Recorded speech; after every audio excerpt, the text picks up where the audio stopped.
Call the meeting to order and welcome everyone to the July 7, 2025 City of Kalispell Council meeting. Can I have a roll call? Councillor Graham, Here. Councillor Dowd, Here. Councillor Dahlman, Councillor Fisher, Here. Councillor Hunter, Here. Councillor Nunnally, Here. Councillor Carlson, Councillor Gabrielle, Here. and Mayor Johnson. Here. Please rise for the Pledge of Allegiance.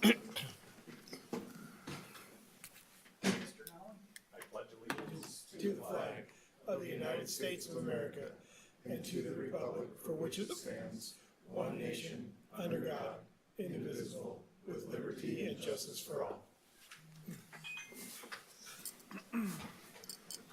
Our agenda in front of us. Look to council for approval. Mr. Dowd, Your Honor, I move the agenda is published. Second. second. Thank you, Ms. Carlson. All in favor of the motion signify by stating aye. Aye. Opposed, like sign. Motion carries. Consent agenda has 3 items. Council minutes from the June 2nd, June 9th, and June 16th meetings. Second item is Award Depot Building Roof Replacement Project. This item considers awarding this project to Ace Roofing in the amount of $213,243. And the third item is approve work change directive and change orders for fermenter rehabilitation. This item considers allowing the city manager to execute necessary changes to complete the project. Is there any public comment on any of the 3 items on the consent agenda?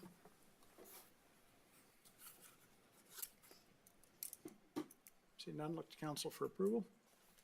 Mr. Nunnally, Thank you, Your Honor. Move to approve the consent agenda as presented. second. Thank you, Mr. Hunter. All in favor of the motion signify by stating aye. Aye. Aye. Opposed, like sign.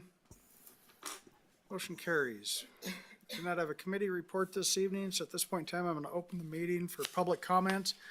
Any individual wishing to address the council on items not on the agenda are asked to step forward, state your name, and give your comments to the council at this time.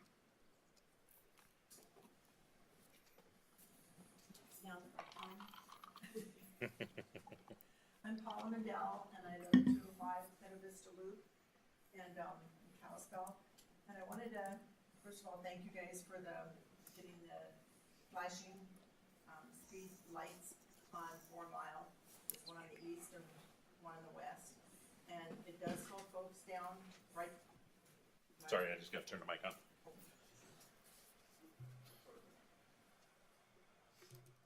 There we go. Thank you. Should I restart or? We Okay. got it. And so thank you again for the flashing lights. It does slow folks down right then. I think a lot of them think there's a camera in there, so they absolutely slow down. After they pass the flashing lights, they speed back up again, which is unfortunate. I mean, they know it's 25. When I go down, coming here tonight, I'm going down 93 into Maine. Everybody slows down to 35 and 25. And I don't get it that folks on that street can't slow down, but unfortunately they can't. In the fall, we had, as you guys know, we had a tabletop that was scheduled to go in there on the west side. That didn't get funded, so now we're kind of restarting. I do agree with them completing the walking path from 93 down to Kids Sport, because now people have to cross somewhere after they come back on that walking path or on their bicycles. They have to cross 4 Mile, and they're crossing it after they're coming down the hill, so people coming up over the hill can't see anybody crossing. So I agree that that's going to be great to have that walking. And I assume, I'm hearing that path is going to get done. But I still want to put in a request for a tabletop to be done right there on Champion Way, the first west entrance for the Kids Sport. If we can slow folks down, it'll totally be safer.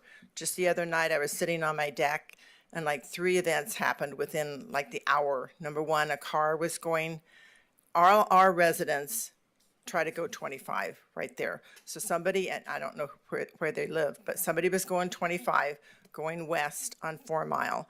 The car behind them didn't want to go 25, so they came around them and started to pass, within minutes, they did pass, but everybody was braking because there was a car coming down the hill way too fast.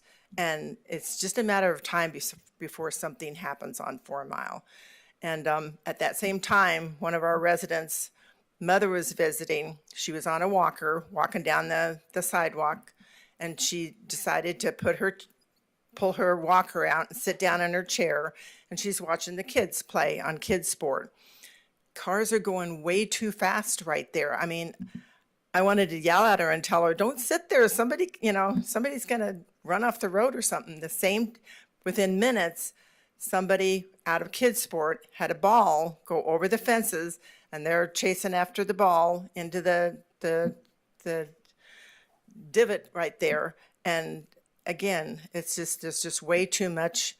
Number one, a lot of traffic, and if we can get them to slow down, it will be huge. So I'm going to really hope that we can continue and find a way to get funded for a tabletop right there on 4 Mile for us. Thank you for your time. Thank you.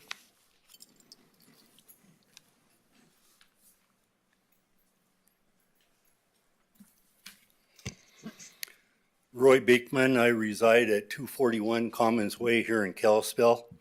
I am here, sounds like a kid sports meeting, but I'm here as a board member of Kid Sports, and to speak in favor of a resolution that I believe Doug Russell has sent out to everyone. I proposed it back in 2016, and is concerning kind of renaming of the Kid Sports Complex. I'll keep this brief, but I'm going to give you a little history here. What we have north of Kalispell is a complex like no other in the Pacific Northwest. Teams attending events marvel at the number of fields and the quality of the fields and the entire complex.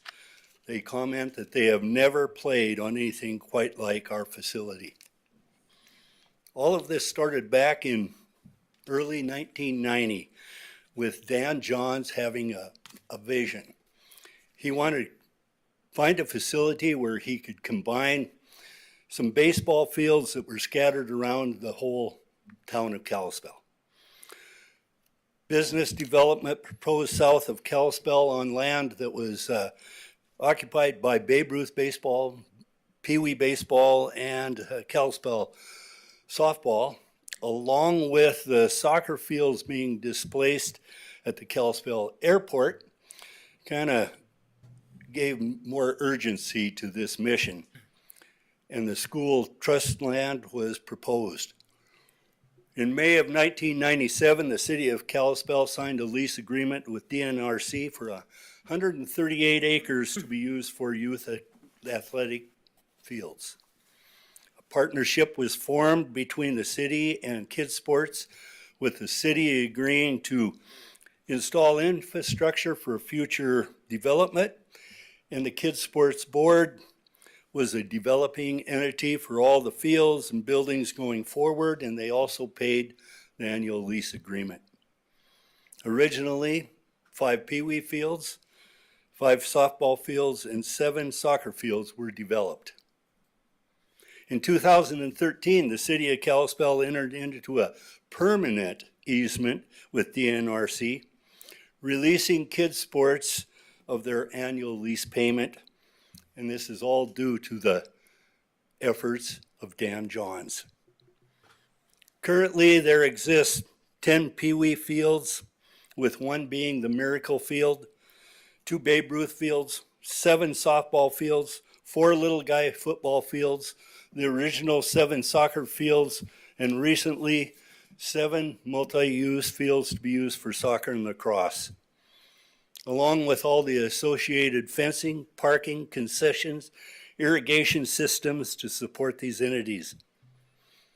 None of this would have been possible without the relentless efforts of Dan Johns.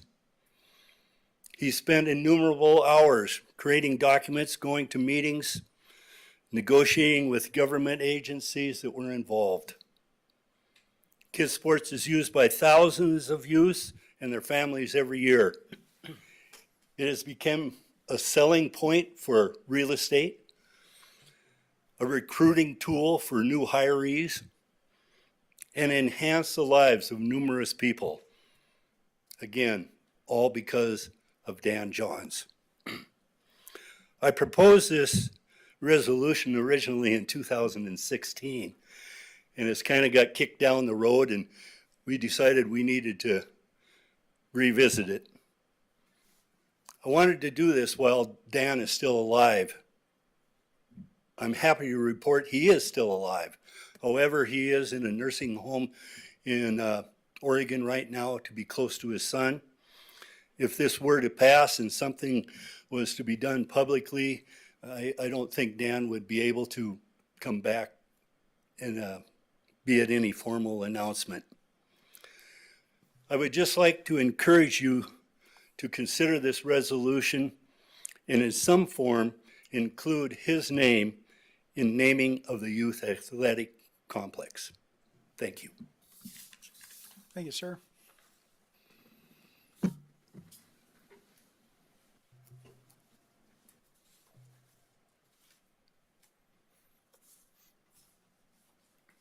Hello, my name's Sherry Nelson. I'm with Express Employment Professionals at 4 Sunset Plaza in Kalispell, and I'm here concerning the hiring of the new city manager. And thank you for the current city manager as to the work that you've done.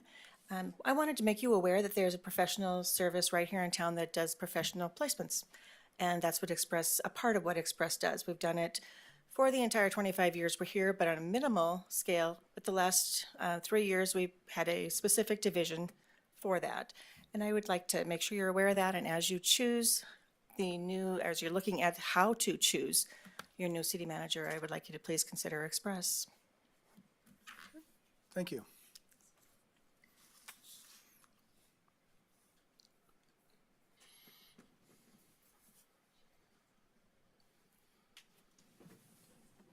Any other public comment? Anyone online? Nope. Okay, we're going to close public comment. We're now going to move to the public hearing. This is for the preliminary fiscal year 2026 budget. Council will accept comments on the preliminary fiscal year 2025-2026 budget. I'm going to open the public hearing at this time, and we will take the public comment on the 26 budget.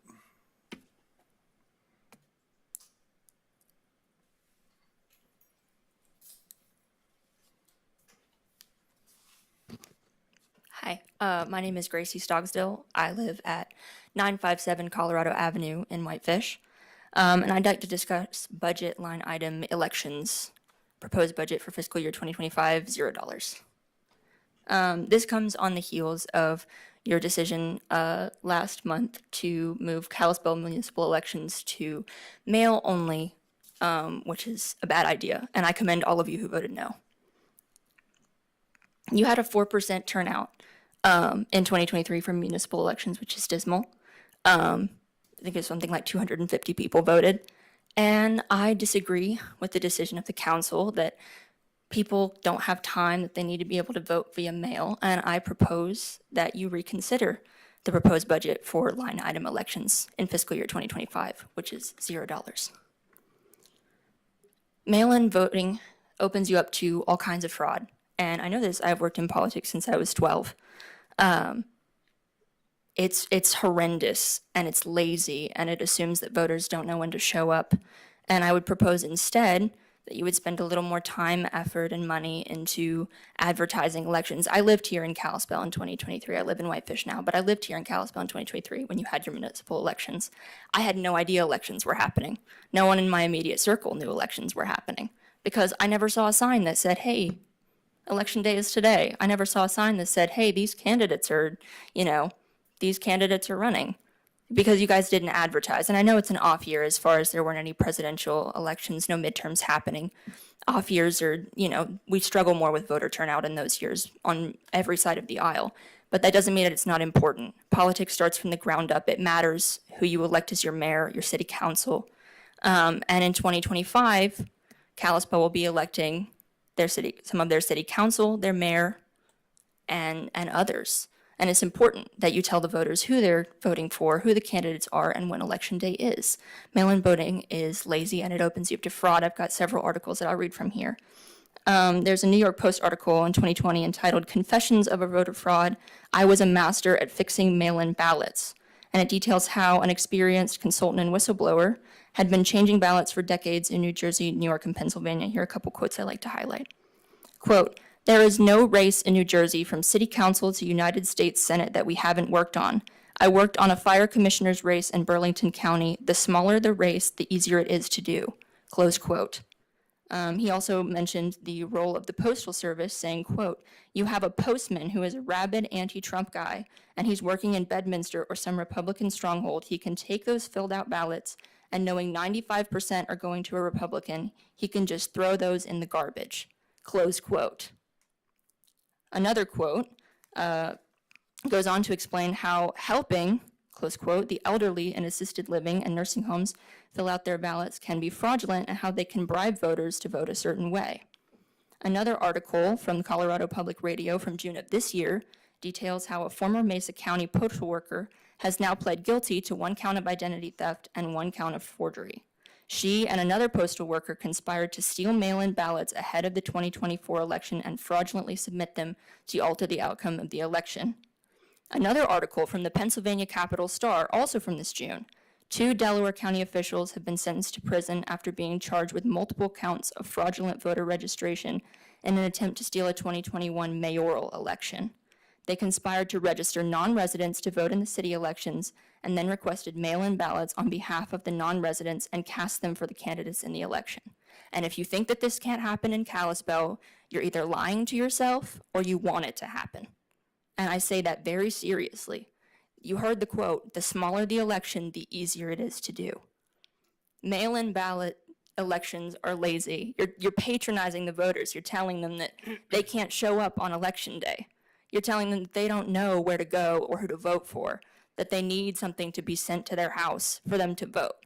And I would argue that there's no way. Kalispell has a population of over 30,000. When you have 200 people show up on election day, it's not because 30,000 people were too busy. It's because they didn't know an election was happening. And they're not apathetic because they want to be. They're apathetic because they're uninformed, because we don't spend money telling them that there's an election. And I will repeat myself, municipal elections are important. It matters. And people don't know that. But they should. And they want to know that. But you guys don't tell them that. And so I would argue, I would ask you to reconsider budget line item elections, proposed budget for fiscal year 2025, 0. You also spent $0 in 2023, I'd like to point out, and where did that get you? People still didn't vote. So I would like you to reconsider that, take what I've said to heart, and just maybe take a little bit more time to look at that. There are smart people who'd be willing to help you guys figure out, what's a better get out the vote campaign, where to put signs, posters, run radio ads. I mean, it is so simple to tell people where to vote. People want to vote. And it's obvious they showed out in 2024 to vote. Not everybody was mail-in. So it's super easy. I would urge you guys to reconsider that budget line item and think more about a get out the vote campaign that's nonpartisan, that's just purely for information. It wouldn't cost you any more money than what you're already considering for, mail-in ballots and everything. Just spend a little money, spend a little time, care for the voters like they're people. That's all I have to say. Thank you.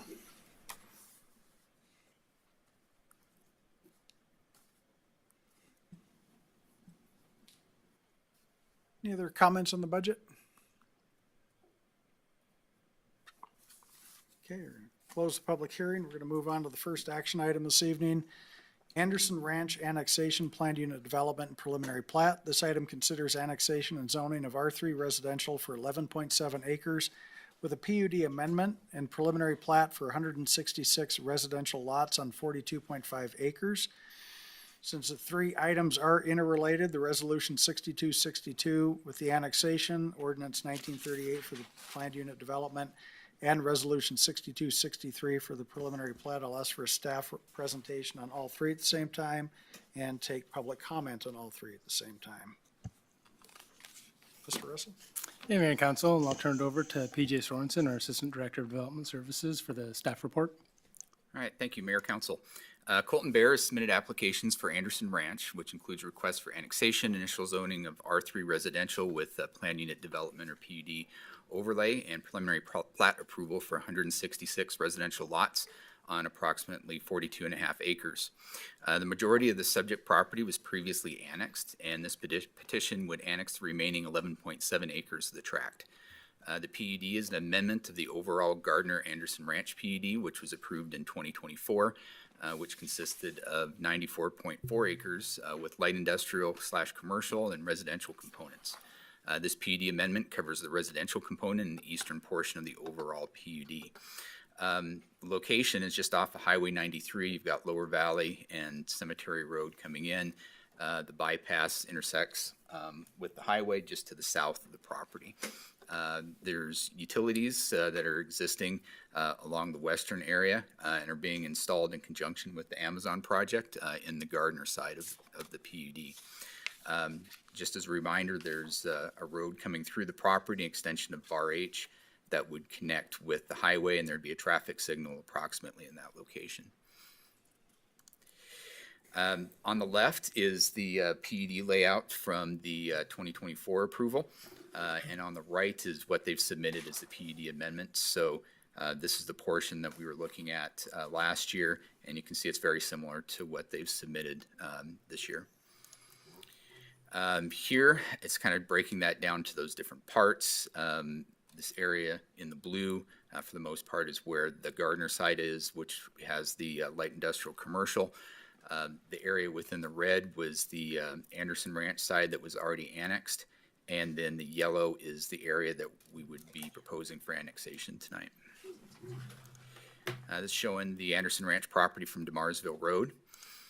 It's currently zoned R3 with the PUD, and the area to be annexed is County SAG 5. As far as the growth policy, it's designated as suburban residential with a little sliver of urban mixed use on the western edge. The suburban residential designation has a maximum density of up to 4 units per acre, and the proposed density here is at 3.9 units per acre and meets both use and density requirements under the growth policy. The subject property is also located within the Highway 93 South Corridor Area Plan, which was adopted in 2008. Relevant portions of the plan as they relate to this proposed development include the following. First, to utilize the PUD process to address access signage and other issues so as to protect and preserve the community entrance to Kalispell. Second, to allow development in areas with availability of public services. Third is maintaining free-flowing traffic on Highway 93 by minimizing access points, providing a grid street system, and providing north-south roads parallel to the highway with the goal of reducing direct access and eliminating traffic signals if possible. And lastly, access should be coordinated so as to allow only collector arterial streets to intersect Highway 93. The judicious use of right-in, right-out approaches, frontage roads, and good internal development street design should be the rule to reduce or eliminate the need for direct access onto major gateway roads. As an aside on that, as part of the overall plan that we were looking at, there was just the one direct access onto the highway. United Drive would have a connection there with connection up to the north and then to the east. This is showing the overall layout. Again, you got the grid system within. This is the extension of Bar H Road, which would extend into the Gardner side and connect over to the highway. There's park areas on the south and to the north. I would note that this is a little bit of a change from some of the original submittals, creating a park area up there in what was originally a flag lot, but also allowing for a temporary fire turnaround in that area. Next several slides are showing the conceptual utility layouts from the 2024 PUD. This is the sewer. Would note that there's a lift station that's called out here, which would be serving both sides of the development. Showing the water. For this particular development, water and sewer are both available to the property, and there is adequate capacity in both systems. Public Works included several comments related to design conditions that are included in the staff report, particularly in regard to the lift station. This is showing the storm sewer. There would be a relocation. The existing ponds are up on the Gardner side. They would be relocated down to this area that we're annexing today, which is including a floodplain and existing static ponds that are there. Would note that storm facilities should have an elevated design and not just be a utilitarian feature, and there's a condition to that effect.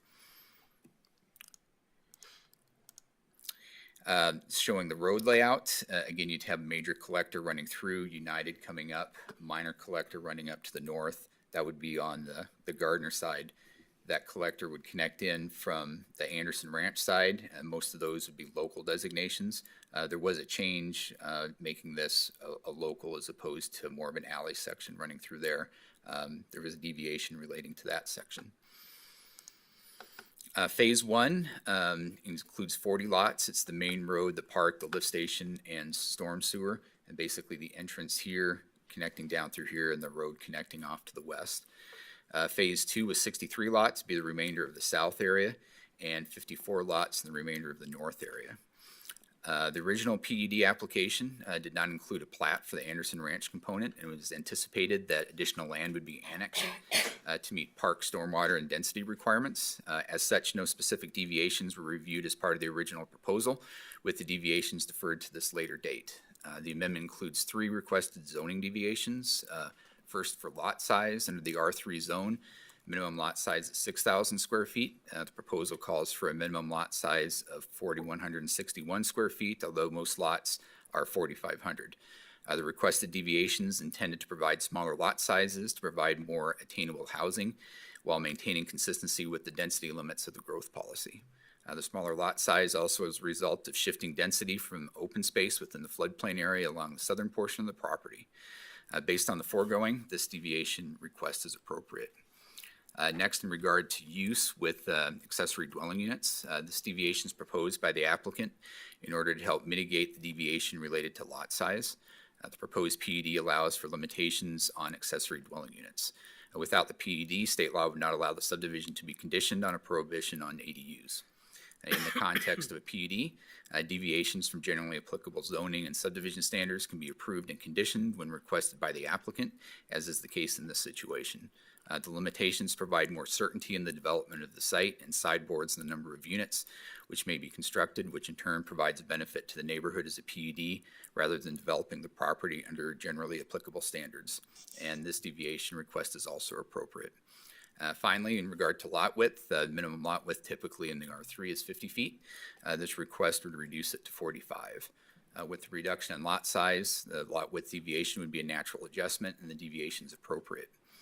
It should be noted that the typical lot layout shown in the PUD layout for a constructed home, which they included here, will not fit on most corner lots, and that building permits will need to make adjustments in order to meet applicable setback and utility easement requirements. There is one requested subdivision regulation in relation to the roadway. Under the subdivision regulation, standard street designs typically require a full 60-foot right-of-way for streets. There's a little segment here that narrows to 40 feet along the border with the adjoining property. The proposed deviation would have a 5-foot sidewalk, 9-foot boulevard, curb gutter, and a 20-foot paved travel surface. It's intended to be a temporary design until such time as the property to the east, which is under separate ownership, would develop. At that time, the complete road section would be finished. The proposed configuration uses a logical location for the street in terms of the overall street layout for the subdivision. The 20-foot segment is similar to an oversized alley and would be the primary access only for a single lot, lot 51. The proposed deviation lays the groundwork for the best long-term design while minimizing short-term impacts. Based on the foregoing, this deviation is appropriate. The property does include land that's in the floodplain. The D-firm shows that right through that section there.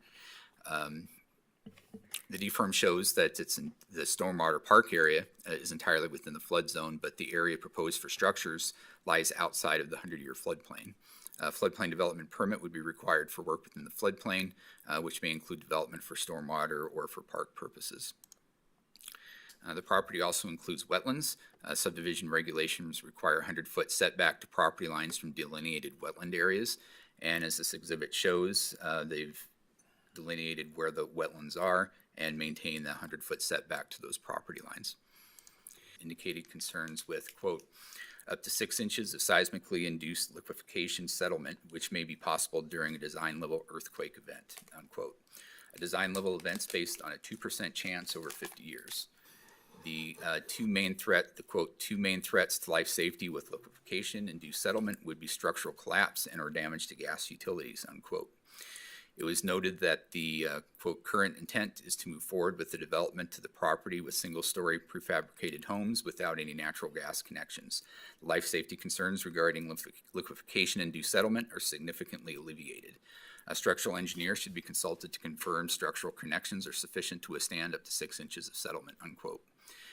In addition, the original report includes recommendations that should be followed during development. The building department submitted comments stating that one thing the addendum does not provide are updated foundation recommendations as are found in the original report. It should be determined if the standard single-family dwelling foundation is adequate given the soil conditions, or if engineered foundations would be necessary. Moving forward, all parties should understand that any deviation from the type of structure specified in the report, for example, a 2-story single-family dwelling, would require additional soil studies provided by a qualified geotech engineer. Any alternative approaches should be submitted for review prior to building permits being issued. Furthermore, the subdivision regulations require the report find that the development of the lots would pose no significant geological hazards to either the lots being created or to neighboring properties. An updated geotech report should be submitted specifically reflecting that finding and building department comments. The updated report should be submitted prior to engineering approval by Public Works for any infrastructure on the property. The overall PUD fronts on Highway 93 South, Lower Valley Road into Marsville. Portions of United Drive are within the PUD and connect it to the highway as well. Highway 93 is designated as a major arterial, and both Lower Valley and Marsville are future major collectors in the transportation plan across the project's frontage. Each frontage would need to be upgraded to that standard as further development occurs, including but not limited to curb gutter, landscape boulevard, sidewalk, and streetlights. In relation to the Anderson Ranch subdivision, the DeMarsville frontage would require improvements. That frontage along DeMarsville Road, as I mentioned, be improved to a major collector standard in accordance with the standards for design and construction. Improvements would include dedication of additional right-of-way along the development frontage in order to provide the proportional share of 80 feet of right-of-way and install required standard improvements. A 10-foot private utility easement would be provided adjoining the right-of-way of DeMarsville Road and would be provided as well on all proposed interior roads.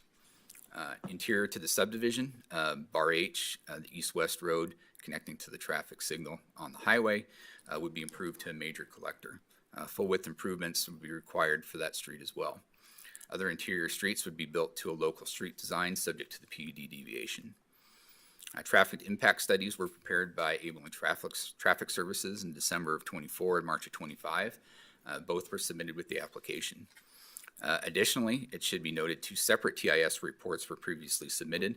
There was a May 24 TIS from Abelin and an additional report by Kimley Horn dated June of 24, specific to the distribution and fulfillment center. As is the city standard, the development is required to maintain or improve the level of service of existing roadway intersections, and recommended mitigation from the traffic impact studies shall be implemented. With that, I'll turn over to Keith just to make some additional comments as far as the traffic is concerned. Thanks, PJ. I guess just as a summary of what PJ just said at the beginning is that this is a PUD and we have the 2 sides to that, the commercial and the residential. Because of that, when Abelin put together the latest TIS, he had to look at phasing that would potentially happen between those 2 developments. Several intersections were looked at in this TIS, which include the United Drive intersection with 93, the current United Drive intersection with 93 that's just south of Fred's Appliance. That intersection will require a left turn restriction, and that'll be helpful actually for the new proposed intersection that's completed with the traffic signal, the eventual traffic signal. That traffic signal would be required per the TIS by phase 3. Our requirement is going to be that with every phase of development between either the commercial or the residential, that the warrant analysis be completed for that signal. And then MDT ultimately has the deciding determination for when the warrants are met and that signal would be installed. At Willow Glen and Lower Valley Road, there will be a requirement to separate the north, you could call it westbound or northbound lanes onto Willow Glen to a right turn, left turn. At the intersection of Cemetery Road and Highway 93, there'll be a requirement for a right turn lane, also by phase 3 per the current analysis. And then also a signal timing warrant analysis for the Cemetery Road, US 93, and the bypass US 93 intersection to correspond with the new signal when it's installed. And that would be the requirements that were reviewed as part of this TIS. So with that, the Kalispell City Planning Commission adopted Staff Report K 2503, KPUD 2502, and KPP 2502 as findings of fact, and forwarded recommendations to the Kalispell City Council that 1, the property be annexed and the zoning for the property be R3 residential with the PUD overlay.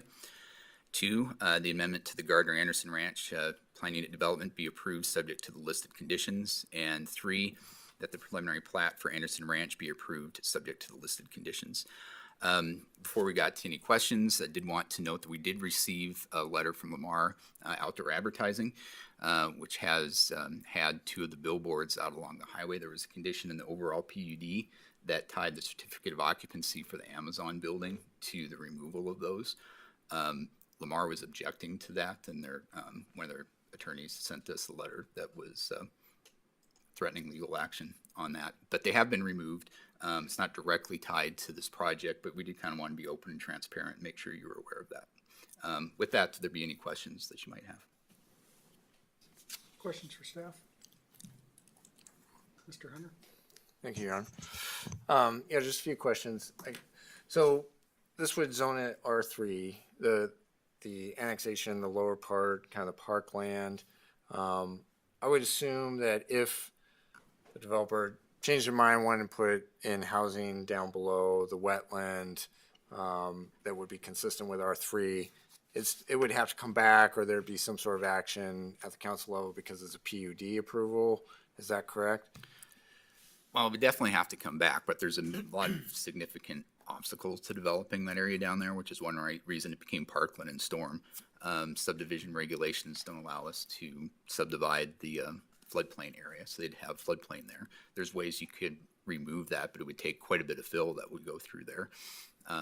Certainly with the wetlands in there, and as I said, it'd become parkland and stormwater, so if they were to develop that, they'd have to figure those things out someplace else. So that's why it kind of became a natural spot to do that. Mm-hmm. Okay. And then I know we had this discussion a while ago about stormwater coming out and treatment before it's one thing when stormwater goes to a created stormwater pond, but when it goes into an existing kind of wetland habitat, it gives me pause. And I know we talked about we have something in our stormwater that kind of removes debris and silt and some of that stuff. But I'm wondering, the big concern I have about heavy metals that we find on our streets that coming off cars, brake pads, that sort of thing. I know those things can have a big impact on fish and aquatic life. And so I'm wondering, I can't remember our previous conversation, does it pull out any kind of heavy metals? Is there any way to kind of filter those heavy metals before it's getting into the wetlands? Yeah, filtering isn't required yet per the MS4, but there is water quality treatment that is required prior to discharge. I believe what is proposed here would be a hydrodynamic separator prior to going into the natural depression there. And that hydrodynamic separator does take out a lot of the total suspended solids by dropping out the heavy contents of the stormwater. It also removes the oils or keeps the oils in that unit until maintenance occurs. So water quality is treated to the permit requirements prior to discharge into the water body. Yeah. But that system wouldn't take out metals? Not specifically designed for metals. Once you get into that type of removal, you're looking at there's other water quality treatment that could be performed, but a filter would probably be what you'd have to go to make sure you're removing those. Yeah, because I did note that this wetland does seem to have some sort of connection to Ashley Creek. It's not sure how complete that is, but the previous approval we had already approved use of this for stormwater. This doesn't add that, correct? Correct, yeah. So we annexed it in so that we could have that as part of the area, but it was contemplated to relocate that upper area, that upper stormwater area down here. So they'd be able to do it regardless of what happened tonight, to be able to move stormwater to that site. Yeah, it was part of the original plan, yeah. And then the earthquake stuff, what was the size of the earthquake that triggers that concern? Was there, did you say like a moderate earthquake or? I'm not sure what the specific level would be, but it's something that would have a 2% chance every 50 years of happening. And I think that the major concerns came when the original design for this had apartments as opposed to single family, and they kind of shifted that earlier on in the process, but they'd already done the geotech. And so those larger buildings is what generated the concern, and going to single family, as far as the geotech was concerned, pretty much took care of that. I think there were still a few questions that were hanging out there, particularly from the building department, before they said it was all good. But that was the major thing. Okay, thank you. Any other questions? Any public comment related to the Anderson Ranch annexation, plan unit development, and preliminary plat?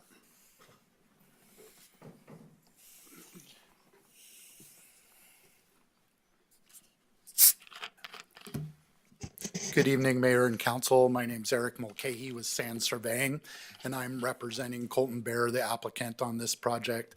Also, Brandon Tice with Civil Solutions is here, and he's the civil engineer that worked on this project. So we concur with all of staff's report, and we feel staff did an excellent job of reviewing our project. And we're just here if you guys have any questions for us. Thanks, sir.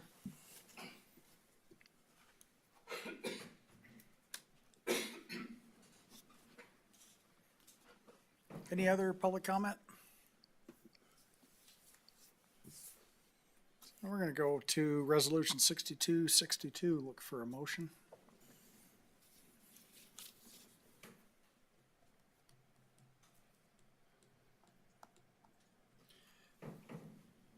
Mr. Dowd. Thank you, Your Honor. I move resolution number 6262, a resolution to provide for the alteration of the boundaries of the city of Kalispell by including therein, as an annexation, certain real property described as a tract of land situated lying and being in the southwest quarter of Section 28, Township 28 North, Range 21 West, PMM, Flathead County, Montana, and more particularly described as follows, to wit, Parcel A of the Certificate of Survey number 22969, records of Flathead County, Montana, and containing 11.744 acres, subject to, and together with all appurtenant easements of record, to be known as Anderson Ranch 2 Edition, number 480, to zone said property in accordance with the Kalispell zoning ordinance and to declare an effective date. Second. Thank you, Ms. Carlson and Ms. Gabriel. Discussion on the motion. Mr. Hunter? Thank you, Your Honor. I supported this the first go around, so I'll be consistent with that and I'll continue to support it, though I do have concerns about this idea of using kind of existing wetland habitat for stormwater discharge when we're not treating those metals, because I know there are impacts on aquatic life from that, and I wish I had kind of thought of that with the first time go around on this, but because we did approve that with this in mind the first go around, I will be consistent and continue to support that. But it is something I like us to try to figure out and address, because that is a concern that those separators, if they're not pulling out metals, then there's a impact there for putting it into an existing habitat with aquatic life. Any other discussion? Mr. Dowd? I am just excited to see more housing going into my ward, and I like when I see that it's targeting blue collar and young families. And I'm just super excited about this. I'm in full support, and go Ward 4. Any other discussion? Have a roll call vote. Counselor Graham, Aye. Counselor Dowd, Aye. Counselor Fisher, Aye. Counselor Hunter, Aye. Counselor Nunley, Aye. Counselor Carlson, Aye. Counselor Gabrielle, Aye. Mayor Johnson. Aye, motion carries. Ordinance 1938, Planned Unit Development. Look for a motion. It's on page 45. Ms. Carlson? Thank you, Your Honor. I move ordinance number 1938, an ordinance authorizing and adopting an amendment to the Anderson Ranch Planned Unit Development enacted by ordinance number 1926. Second. Second. Thank you, Mr. Fisher. Discussion on the motion. Have a roll call vote. Counselor Graham, Aye. Counselor Dowd, Aye. Counselor Fisher, Aye. Counselor Hunter, Aye. Counselor Nunley, Aye. Counselor Carlson, Aye. Counselor Gabrielle, Aye. Mayor Johnson. Aye, motion carries. Next item be Resolution 6263. It's page 52.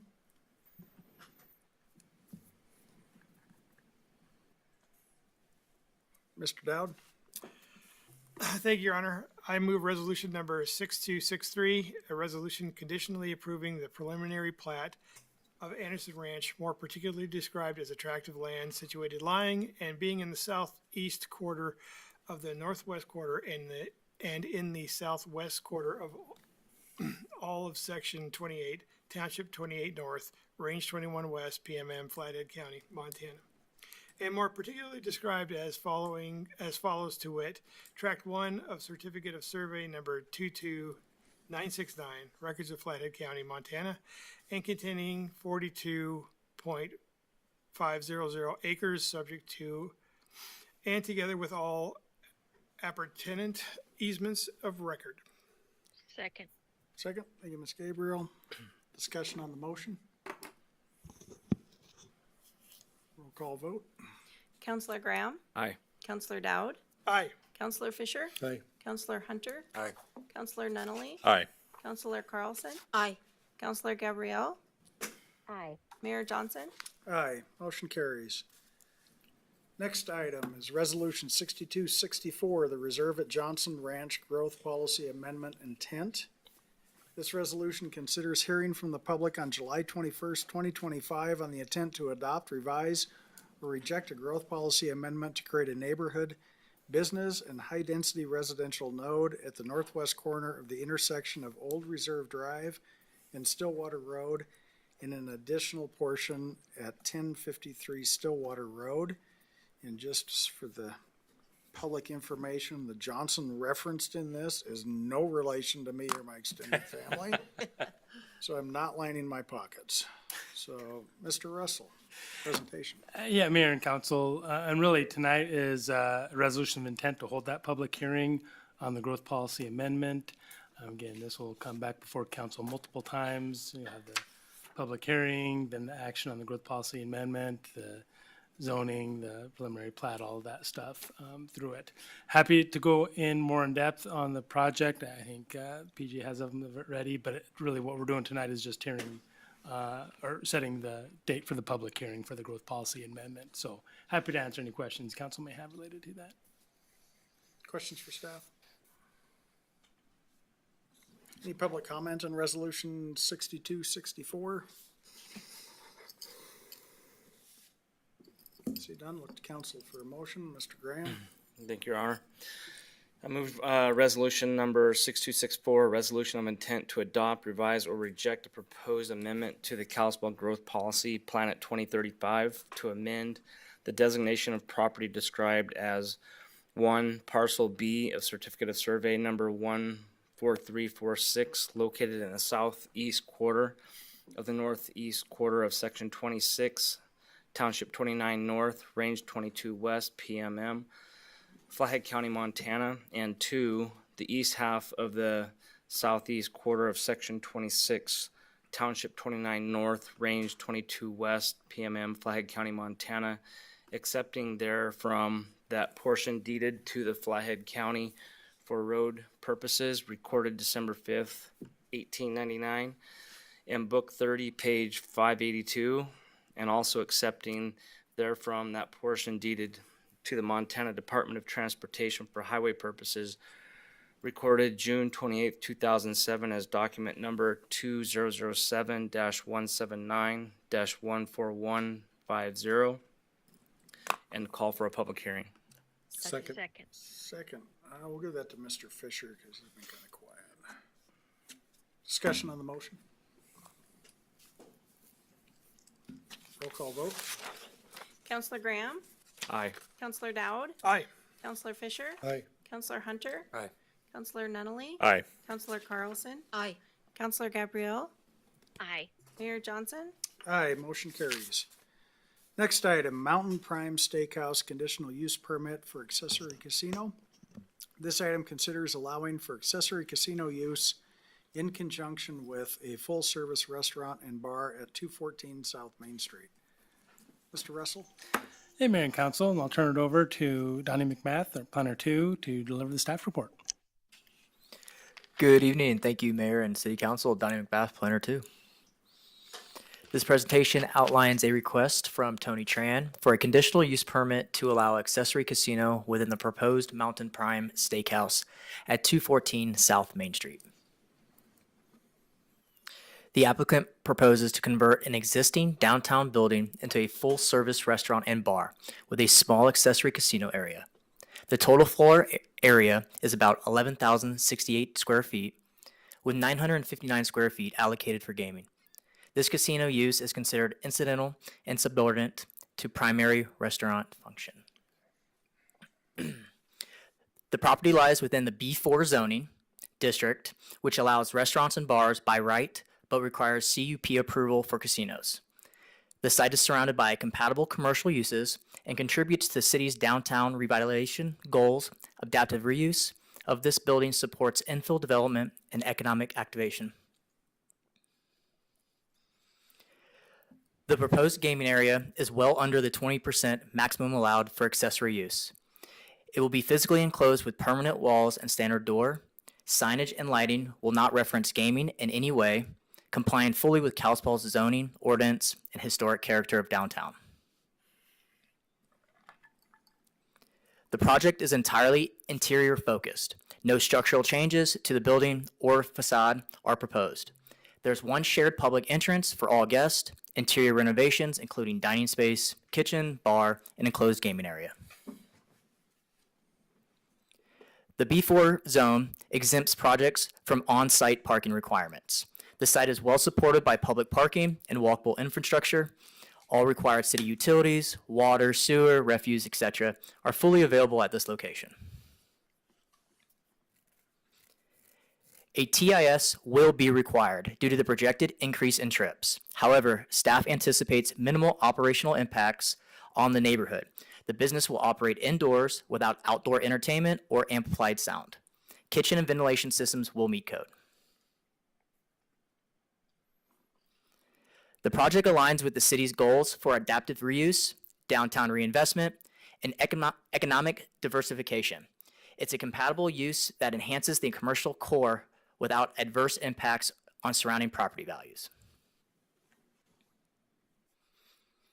City of Kalispell Planning Commission recommends approval of the CUP with several conditions, ensuring that the gaming area remains secondary and enclosed, signage is strictly controlled, and all applicable permits and licenses are obtained. These measures help ensure the project integrates responsibly into the downtown environment. Thank you, City Council. If there are any questions, we'd be happy to answer. Questions for staff? Mr. Hunter? Thank you, Ron. Could you speak just to a little bit about the state requirements around accessory casinos and kind of limits on what we can and cannot do with them in terms of zoning and? So the accessory casino isn't really something that's under state law. It was something that city council looked at and adopted here. Prior to that, it was just a casino, and it could be large casinos. And I think that a lot of people had issues with the large casinos and some of the gaudiness and stuff that went along with that, but didn't necessarily have a problem with the accessory casinos, which is, like the 10 to 20% kind of separated area that's off to the side. One of the reasons why that's something that's almost necessary is because of the way the liquor laws work here, and the liquor licenses are so expensive. I mean, I've been hearing about $1.5 million is kind of what they're going for. And so if you want restaurants that come in that rely on the liquor license, you almost have to have some of the gaming associated with it. And a lot of those are really comfortable with having that accessory area and not being the primary focus of what's there. But that was kind of a compromise that was struck a number of years ago when council looked at our casino ordinances. So it was kind of an interplay between some of the state liquor laws, but the accessory casino was really specific to our local ordinance. But under state law, we couldn't prohibit casinos, I guess, not accessory, but casinos themselves. There's some state law about. Wouldn't be able to just outlaw them outright, but you can regulate appropriate places for them to go based on act is and have reasonable conditions associated with it, which is another reason why the accessory casino was something that came up. Right. Thank you. Any other questions? Any public comment?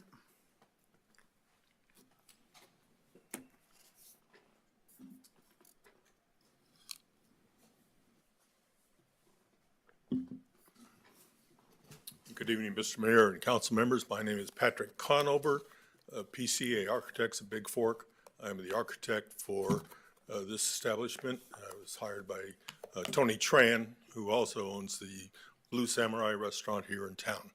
And Tony's expanding into the steakhouse. He's been very successful at the Blue Samurai for a number of years here. And I have been planning this facility for some time here now. And basically for the casino, like PJ said, this is within the confines or the limits of the state laws and city regulations also. We have submitted a traffic impact study last week. You probably haven't gotten it yet, but it's there. So, and there is no impact to traffic with this facility going in. But I'm open to any questions you might have. Okay. All right. Well, thank you. Thank you, sir.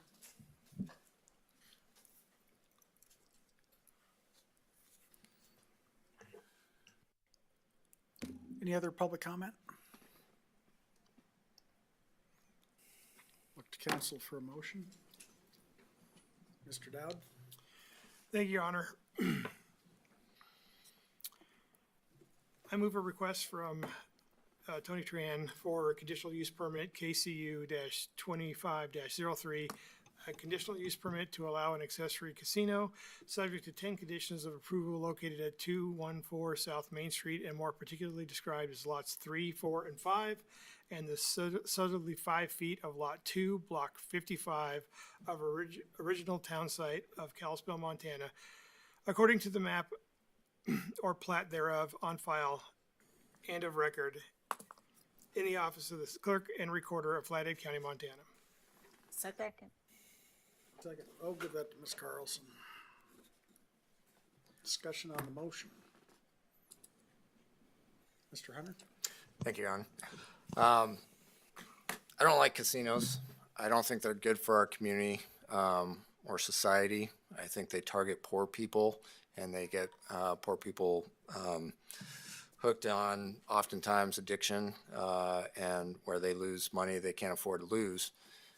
I've mentioned this in the past, but I feel like we're kind of in a bind on this because of the state's broken liquor laws, and this kind of restriction on not being able to prohibit them outright. So we have a few options of, if we zoned it so that they could only be allowed, say, in industrial zones or some, small part of the city, then you're faced with a situation where our businesses downtown may not be viable because they can't get the liquor licenses to pay for them. And so that's not a good outcome either. And then we're faced with situations like this where you have individual applicants and a decision of, even though we have these casinos kind of all over the place, whether or not you discriminate against one particular applicant, which I don't feel comfortable with either. So I will support it, as I have in the past when these have come before us, but I do so reluctantly because I don't think they're good for our community. I just feel we're kind of forced in that situation because of state law. Thanks. Mr. Dowd? Thank you, Your Honor. And we did get some public comment reference an accessory casino going in this establishment. And it's important to note that it's not our job up here to determine whether something is right or not right. Does it fit the conditions of the CUP? And if we don't have a good reason to say, no, you're not compliant with our rules and regulations around the CUP, then we can, then we must go forward with it. It actually puts the city at risk if we don't. So anyway, I'm not saying anything pro or con about casinos. I will say that I do believe in people's right to choose what they wish to do, and I will be supporting this. Mr. Graham? Thank you, Your Honor. Sid, I agree with you 100%. I'm not really up here to play dad. I agree with people's right to go and choose what they would like to do. I really don't. I don't jump into this idea that people that, I think I saw one of the emails that this is bad for poor people and stuff. I think that they're capable of making decisions for themselves. Now, whether or not it's good for them to go through and play these games, they got to make that decision. But I do know that when we went through and talked about accessory use casinos at length years ago, it was to go through and be a part of what we're talking about the liquor license and everything, and for establishments to be able to go and use the liquor license as a way to go through. And I don't know, I'm not a restaurateur, so I don't know, perhaps the actual restaurant part of it doesn't carry its full weight. So there has to be something else to go through and carry that weight as well. And it's all entertainment for a lot of people, even going out and eating is entertainment as well. So I'm going to support this, and that's it. Okay, any other discussion on the motion? Your Honor. Ms. Gabriel? Thank you, Your Honor. Mr. Tran has invested a ton of money into our community, and I think this is a great use of space on Main Street. I am one that over the years has opposed large casinos, but I do support this accessory type of casino that doesn't flaunt the casino part. I get that they have to be able to pay for their liquor license, and just having a restaurant won't typically do that unless they have the added casino part. I would encourage people to work to change our antiquated liquor laws so that restaurants don't have to have an accessory casino to make it pencil out. So I will be supporting this as well. Thank you. Thank you, Ms. Gabriel. Mr. Nunley? Thank you, Your Honor. So I agree with you guys, but I'm not up here to be a parent to somebody, but I do look at this from a totally different perspective, and that is, we realize we can't really can do anything with a CUP. Would it be, and sorry, I should have asked this earlier, would it be feasible that we put in the verbiage for substantial conformance and add that the permit can be voided if it is not adhered to? Is that verbiage that we can add in?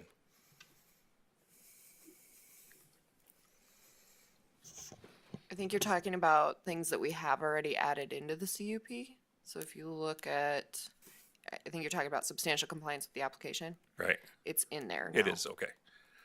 Sorry, Where's it- I where's it can't at get it, go specific? down. I think it's in the far enough. second paragraph. That's that. One of the first couple conditions in there saying the development and use of the property would need to be in conformance with it. Okay. Is that what you were looking for? Yeah, it is just something that I think we realize that we need to have that in there, and I'm glad that it's in there. Oh, sorry, I couldn't get my screen to go down far enough. It kept rebooting on me when I'd get that far. I'll support it, but I'm just really worried about CUPs at this point, so. Let me just read it to you real quick. It's paragraph 2. The development and use of the site shall be in substantial conformance with the submitted application and architectural site plan drawings. Okay. My only concern with that language, Sam, is you brought it up.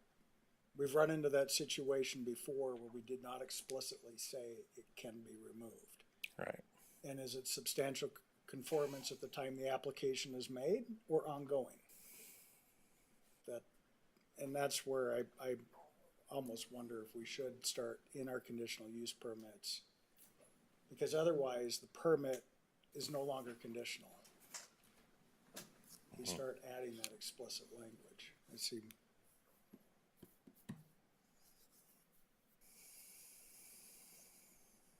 Just a thought. But that would be the place to amend. Mr. Dowd? Your Honor, yeah, that actually brings up something, lessons learned in recent history. Does the application get filed with the clerk as well as the CUP itself? Because I believe that we ran into that problem earlier. I don't think it does. Yeah, I'm not sure what your question is, Councilman. In court cases, sometimes the judge won't rule on anything that hasn't been turned in with the official CUP into the county records. I just want to make sure the application goes with the CUP. Yeah, I don't think the applications have been recorded, but we have copies of them typically on file. Okay, that was something that just came up in the past, and I wanted to see if we had corrected that or not. We could talk about this at a work session at some point. I just was wondering if we had. Yeah, because I don't think the recording of a document was ever a member of question, but we'll follow up. Okay, yeah, we'll get deeper into it offline. Thanks.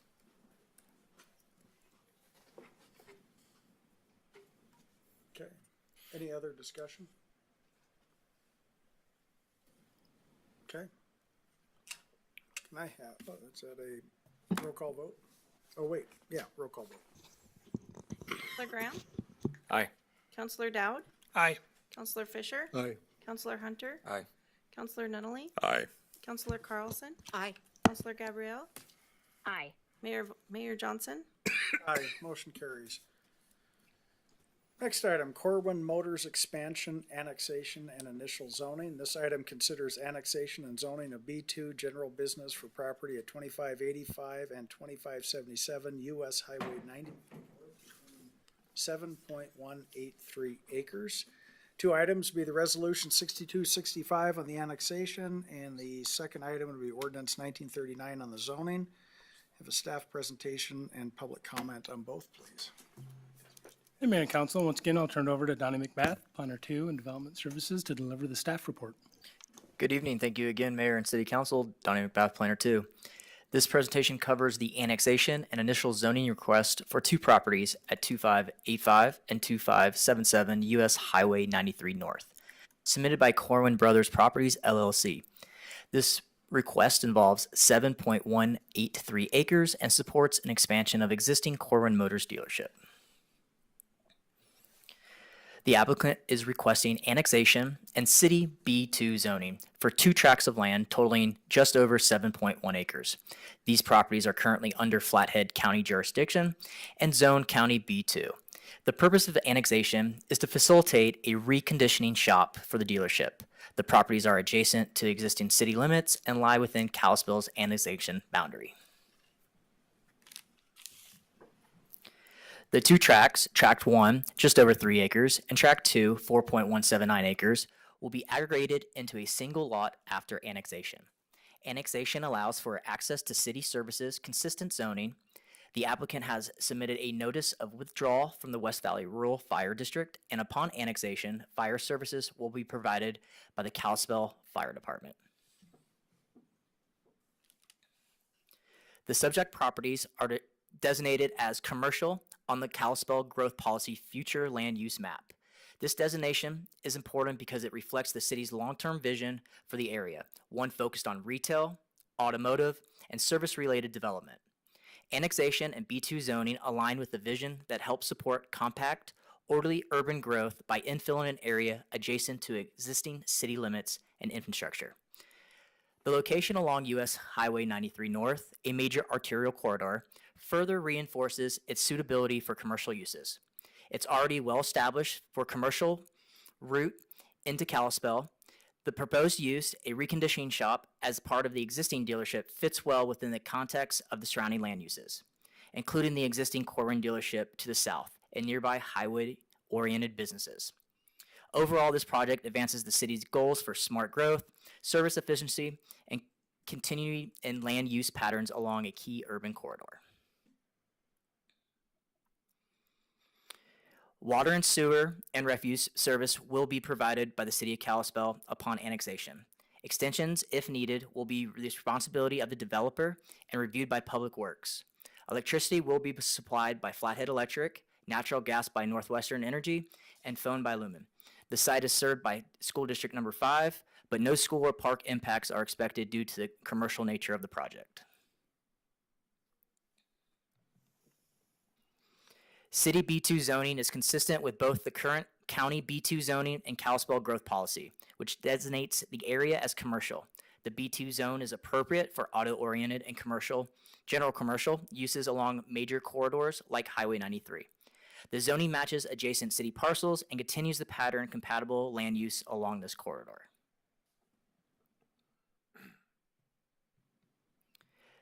This request meets all statutory zoning criteria. It aligns with the growth policy's commercial designation. It supports both motorized and non-motorized transportation networks. It promotes fire and life safety with close proximity to Station 62.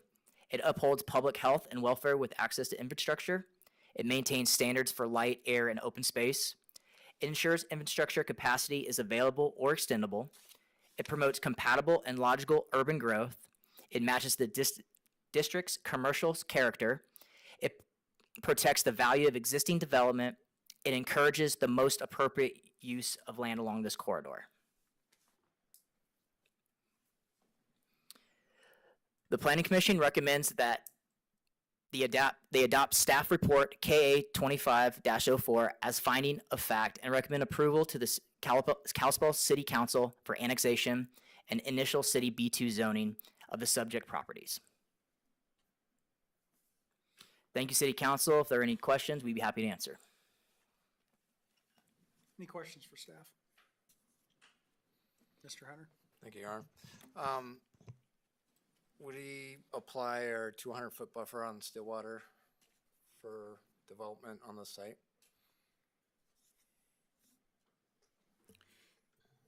So the 200-foot requirements in our subdivision regulations, and there isn't a subdivision that's happening here.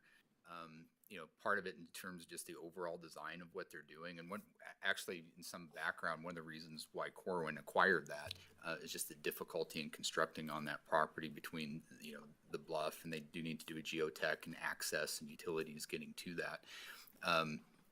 So they're not going to be very close to the river. I'm not sure if they're going to be at 200, but it's the only regulation we have is 200 feet under subdivision regulations.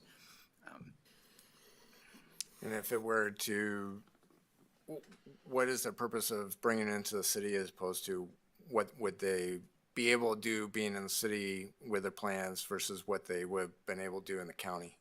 What they've already kind of done in the county is build a gravel parking lot there.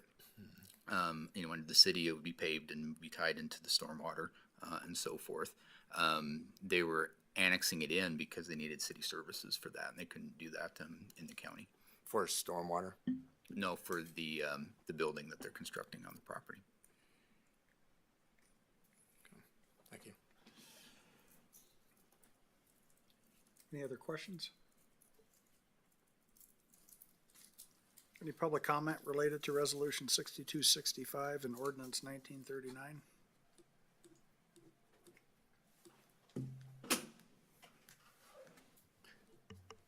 Pick up Resolution 6265. Mr. Graham? I move resolution number 6265, a resolution to provide for the alteration of the boundaries of the city of Kalispell by including therein as an annexation certain real property described as Tract 1 and Tract 2 of Certificate of Survey number 20513, that portion of government lots 3 and 4, Section 30, Township 29 North, Range 21 West, PMM, Flathead County, Montana, to be known as Corwin Motors Edition, number 479, to zone said property in accordance with the Kalispell zoning ordinance and to declare an effective date.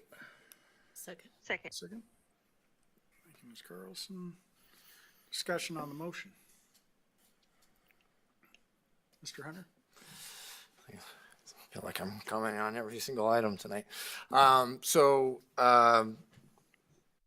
Obviously I feel that the 200-foot buffer should apply. It makes no sense to me that we would, if a 200-foot buffer makes sense for subdivision to protect Stillwater River, it makes sense for a development that's not in a subdivision.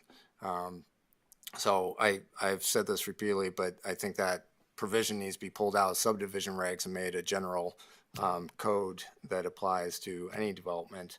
In this case, because if it's just developed outside the county, I think the impacts on water quality would be worse, not being tied into city services. So I will support it, but as always, I make a point about our codes on those buffers. They need to be revised to apply in more situations. Other discussion? A roll call vote. Counselor Graham? Aye. Counselor Dowd? Aye. Counselor Fisher? Aye. Counselor Hunter? Aye.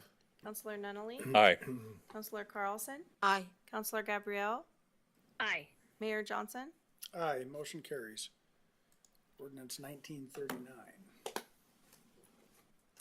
Oops. Page 1196. Mr. Dowd. I hate the zone stuff, but B2 is pretty open. Sorry.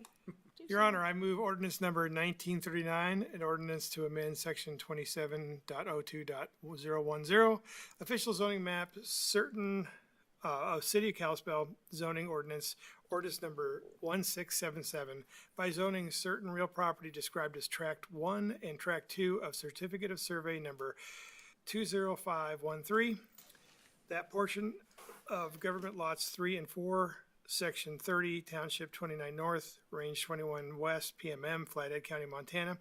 Previously zoned County B2 General Business to City B2 General Business in accordance with the Kalispell Growth Policy Plan 2035 and to provide an effective date. Second. Thank you, Mr. Fisher. Discussion on the motion.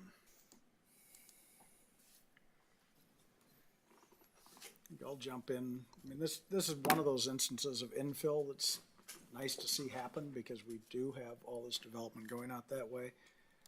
But on the flip side, I think it's kind of nice while we still can as a city vote on our zoning ordinance versus having the state hand it down to us and tell us what we can and can't do as municipalities, which under the current governor and current legislature, they tend to like to tell us what we can and can't do. So I'm going to happily vote for zoning, Mr. Dowd, because we still can.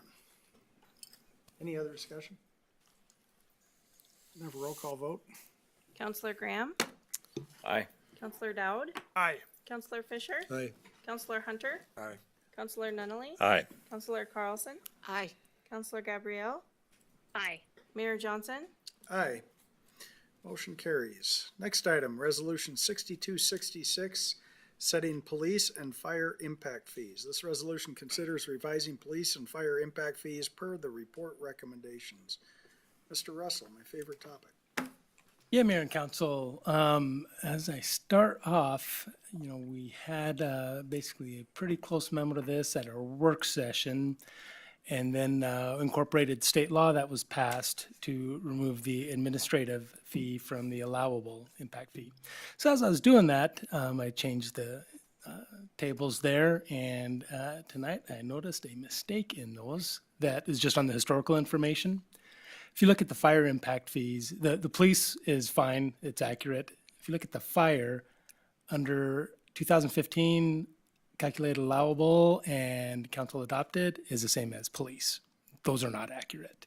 The calculated allowable is accurate with that 5% removed. But in table 3.1 of the fire impact fee has the actual numbers, but I wrote them down here. So under 2015 calculated allowable, the residential number was $1,067.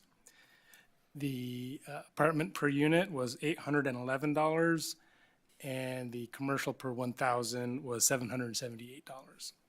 The adopted under residential per unit was $483.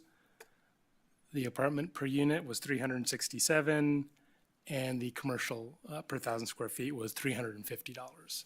So apologize for that, but that needs to be reflected on the appendix as well. Again, it's just historical information.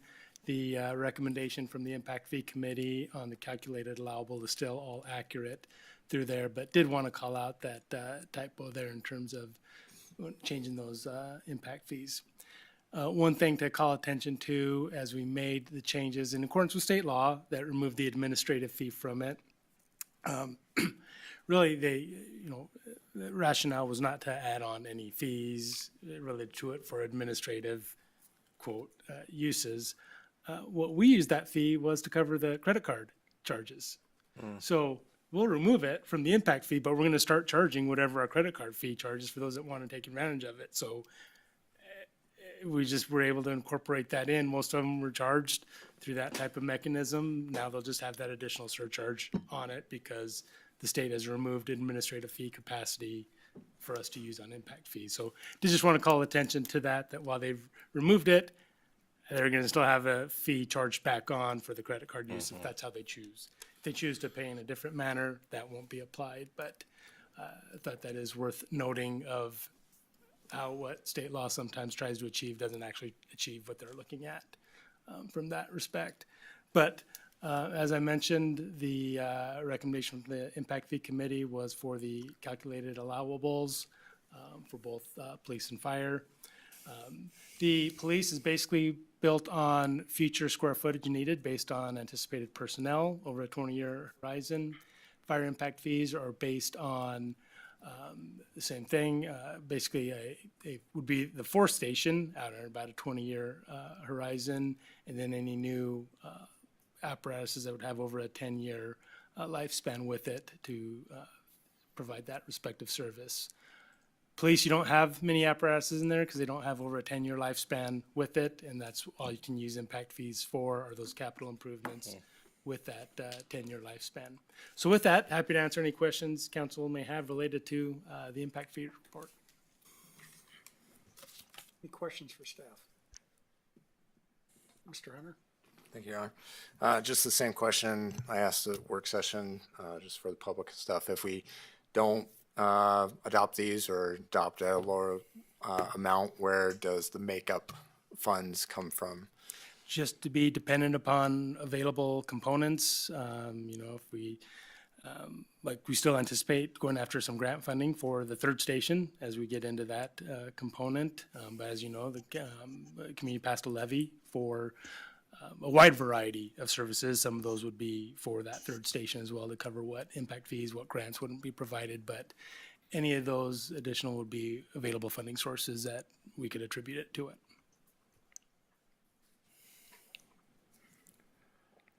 Any other questions? Any public comment on resolution 6266?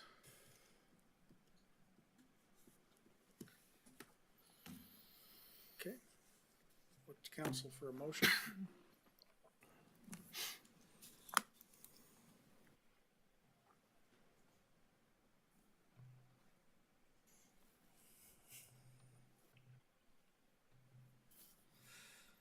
Mr. Hunter?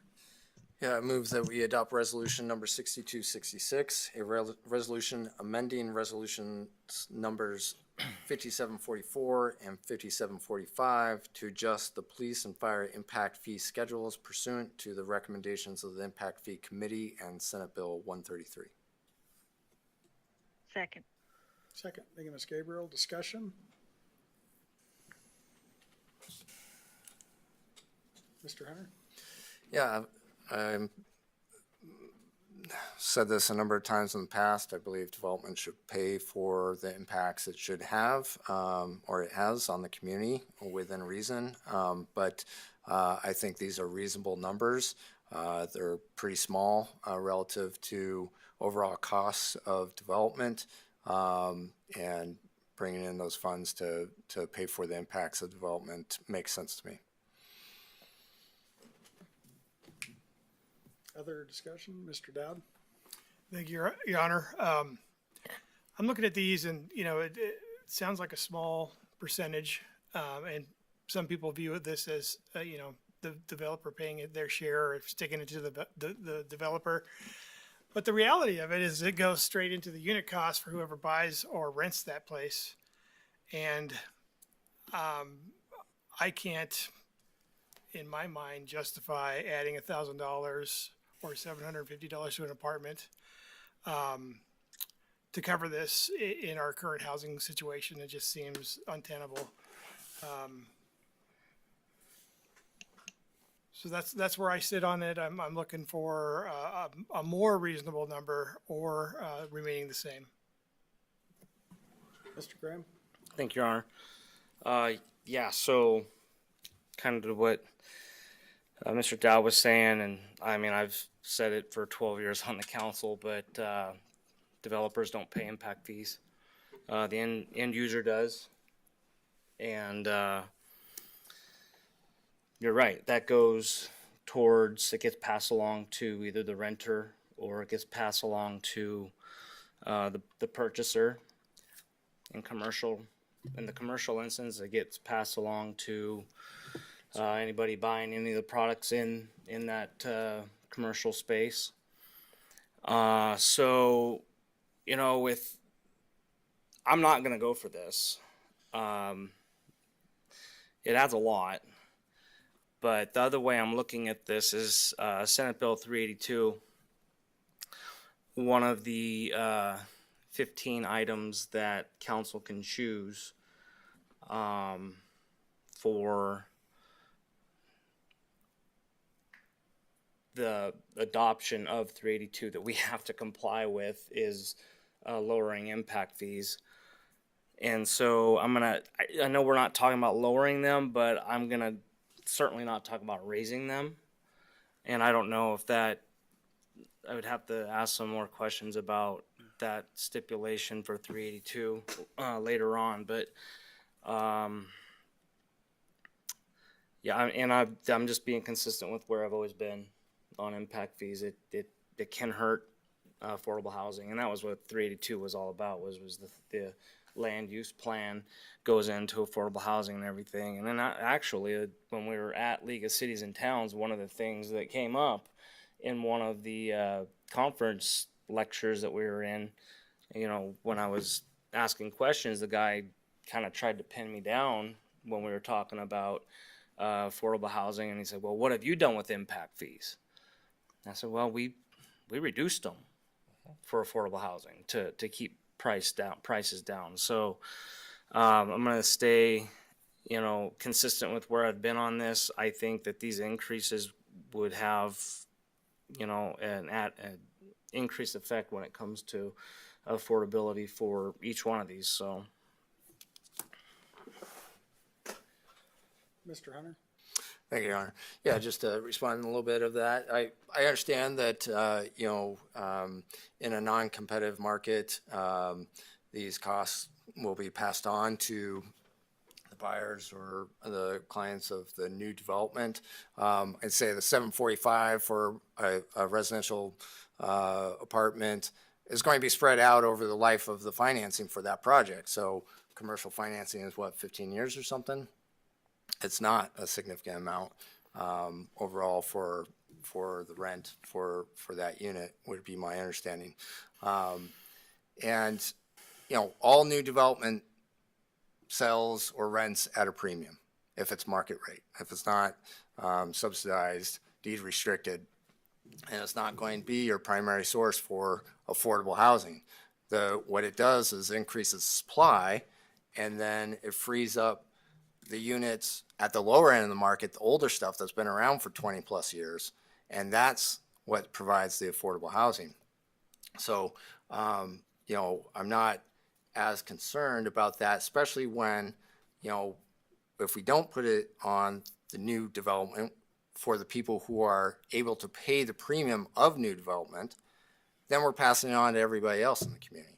And that's where I object to. If, you know, if this was just something that just goes away, and certainly if we can guarantee that we can get a grant from somewhere else, then maybe I think differently about it. Certainly water and sewer, that's not the case. But it doesn't, you know, somebody has to pay for it in the end. And to me, the folks who are developing it, or the people who are going in and gaining the benefits of that new development, they're the ones that should pay for it, rather than being spread out to a bunch of people in our community who aren't, you know, moving into these nice new places. Mr. Graham? I'll hit back a little bit, I guess. It's not just a 745, 596, 1,000, 112 for 1,000 square feet. It's not just that. There's other components to a construction budget that come into play, where you have percentages that are derived on top of that. You might still go through and say that, you know, it's still you know, not not going to add up to a lot, but the thing is when you go and you tack it on to everything else that's happening out there, it certainly does add on. So I'm going through and saying, this is one area where I can go through and try to hold down the cost of construction for these projects. You have your construction fee, you have your realtor fee, you have the contingency line item goes up percentage based off of the cost of the project. All of those start to tally up. So when you add $1,000, there's 3 other parts of the budget that automatically increase. And that starts to balloon the project. So we have one item, one example of something right here, but there's all kinds of stuff that happens throughout the course of a project that can go through and also do that. So I have something in front of me right here where I can say, I'm going to do what I can to try to keep the cost of construction down so we can have the best opportunity for affordable housing. And I know out there, you know, people are like, well, what's affordable anymore? Imagine if we weren't doing this stuff. Imagine if we hadn't cut impact fees 50%, which cost it put it onto the water bill at $1.15 a month. And people through that reduction are receiving less in taxation because more people are paying into the system, because more people did move here. So when you have more people paying into the system for services, the cost is lower. But oh man, what was the date? 2018, 2019, when we started seeing things just starting going like this. We had to do something because projects were getting ready to shutter because they could not go through and handle the cost to go through and build because of how much stuff was starting, materials was starting to cost. So I look at this the same way. It's another line item that goes into the cost to build. And like I said, developers do not pay impact fees, just the same as developers don't pay to put the roof on. Everything goes to and passes on to the end user. So. Other discussion? Ms. Gabriel? Nope. Nope. Okay. Can I have a roll call vote on 6266? Counselor Graham, No. Counselor Dowd, No. Counselor Fisher, No. Counselor Hunter, Aye. Counselor Nunley, No. Counselor Carlson, No. Counselor Gabrielle, No. Mayor Johnson. No. Fails. We just move on. Yeah, in the absence of a alternative motion, they would stay where they're currently at. Yep. Okay. Next item, resolution 6267, reimbursement of expenditures on biosolids dewatering project. This item considers declaring the city intent to reimburse expenditures related to equipping of the advanced wastewater treatment plant from state revolving fund bonds. Mr. Russell? Yeah, Mayor and Council, this is a resolution, basically, as you identified, that we intend to reimburse the upfront costs that we've put forward for some of the work related to this project, and tie those back into the state revolving loan fund, which we anticipate some of it being forgiven. So it's important to do that from a practical standpoint, not just to reimburse us from those funds to incorporate into longer term debt. So multiple advantages of doing it, something we've done before, but we have to pass that resolution of intent as part of that process. So happy to answer any questions that council may have related to it. Any questions for staff? Any public comment on resolution 6267? Motion? Mr. Dowd? Thank you, Your Honor. Move resolution declaring the official intent of the city of Kalispell, Montana to reimburse certain original expenditures related to the equipping of the advanced wastewater treatment plant from the proceeds of tax-exempt bonds to be issued by the city after the payment of such original expenditures. Second. Second. Any discussion on the motion? A roll call vote? Counselor Graham, Aye. Counselor Dowd, Aye. Counselor Fisher, Aye. Counselor Hunter, Aye. Counselor Nunley, Aye. Counselor Carlson, Aye. Counselor Gabrielle, Counselor Gabrielle, Sorry, aye. It didn't work. Mayor Did you hear Johnson. me? Yes, Got it. thank you. Mayor Johnson. Aye, motion carries. Next item is collective bargaining agreement with the International Association of Firefighters Local 547. This item considers approving the agreement. Mr. Russell? Yeah, Mayor and Council, happy to bring forward the ratified agreement, which was ratified in the last couple of weeks by Local 547. There's a collective bargaining entered into, losing my track of months, early in June. We engaged in interest-based bargaining and did that over 2.5 days. It was a great process going through it. Highlighting the dollar amounts is usually what we do before council, even though there's more changes within there that are more internal as it relates to some, smaller things like uniforms, leave, things of that nature.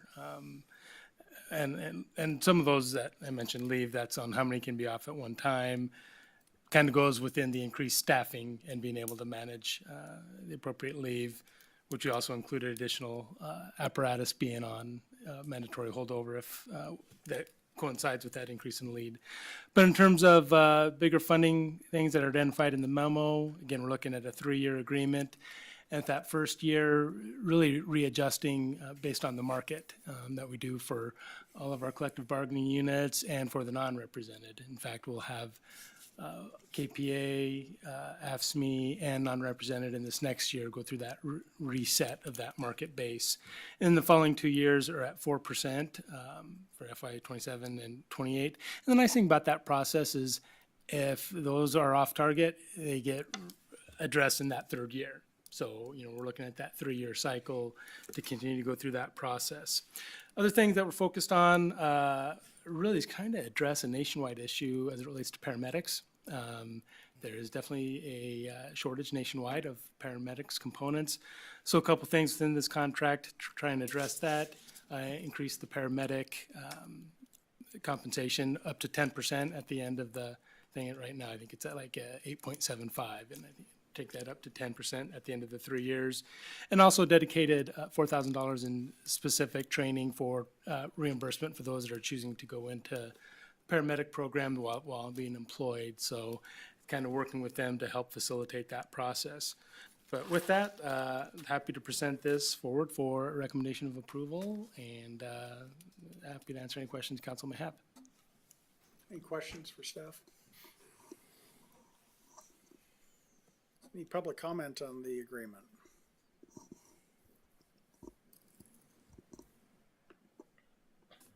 See none, look to council for a motion.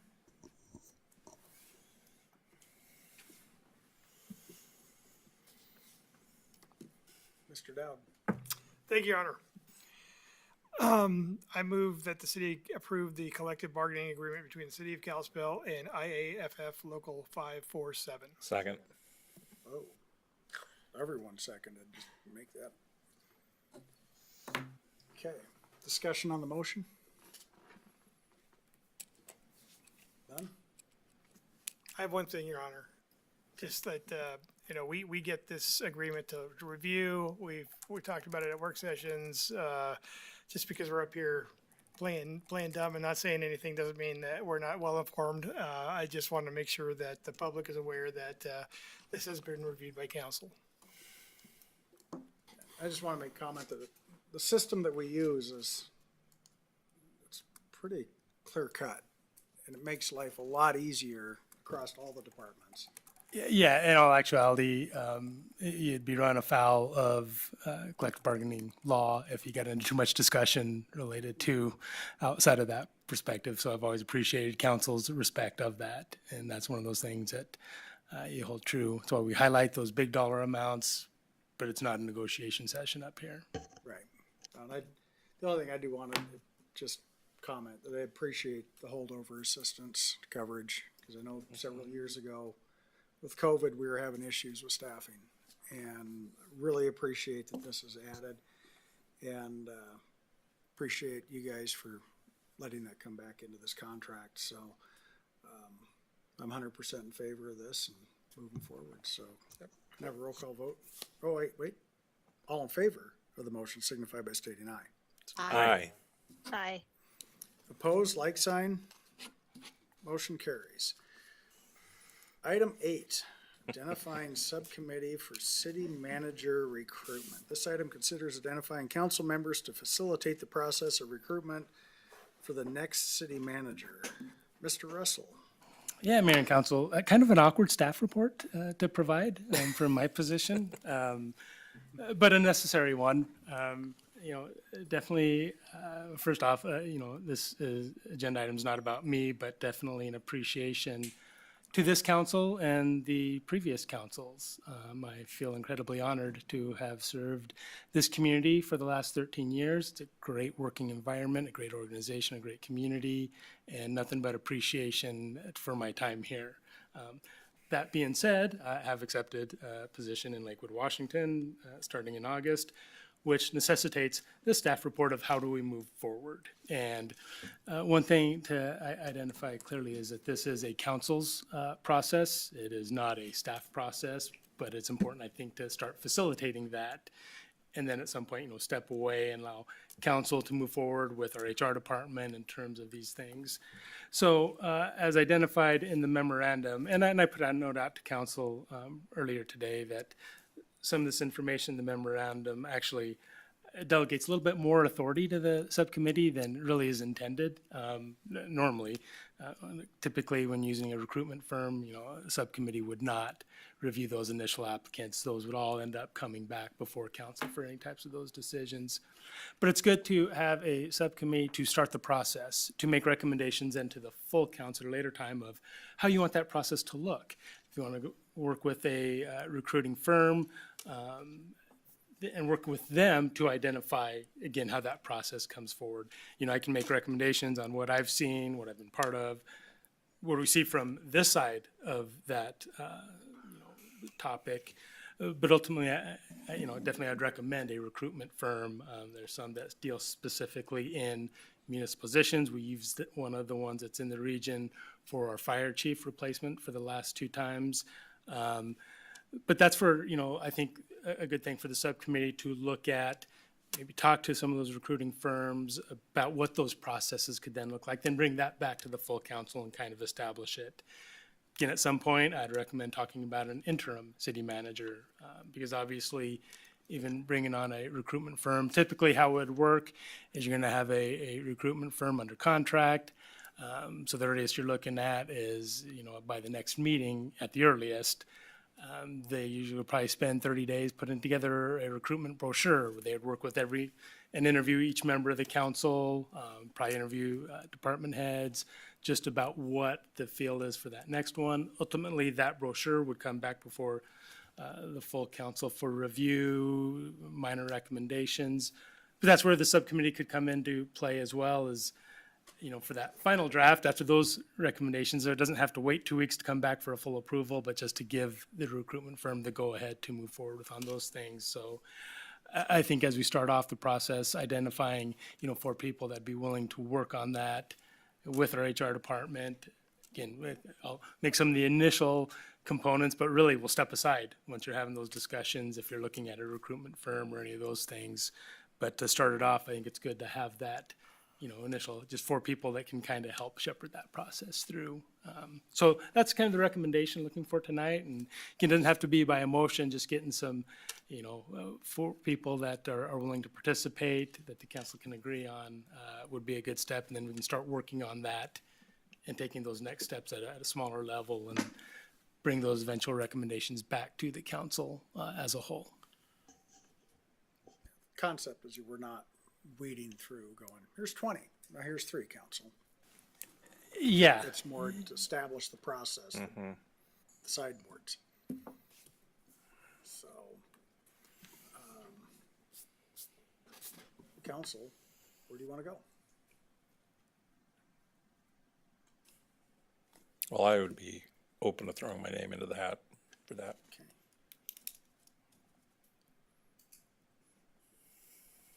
Mr. Hunter. Yeah, I'd also be interested in, I agree with Mr. Dowd's email that he sent earlier about, he and I being on there as candidates for mayor, potential future mayors for next year. And I think it makes sense that someone, everybody on the committee, maybe with the addition of the current mayor, be folks who will be on the council for sure next year. We have a lot of folks coming off. And the involvement in the subcommittee should be folks who are going to be here next year.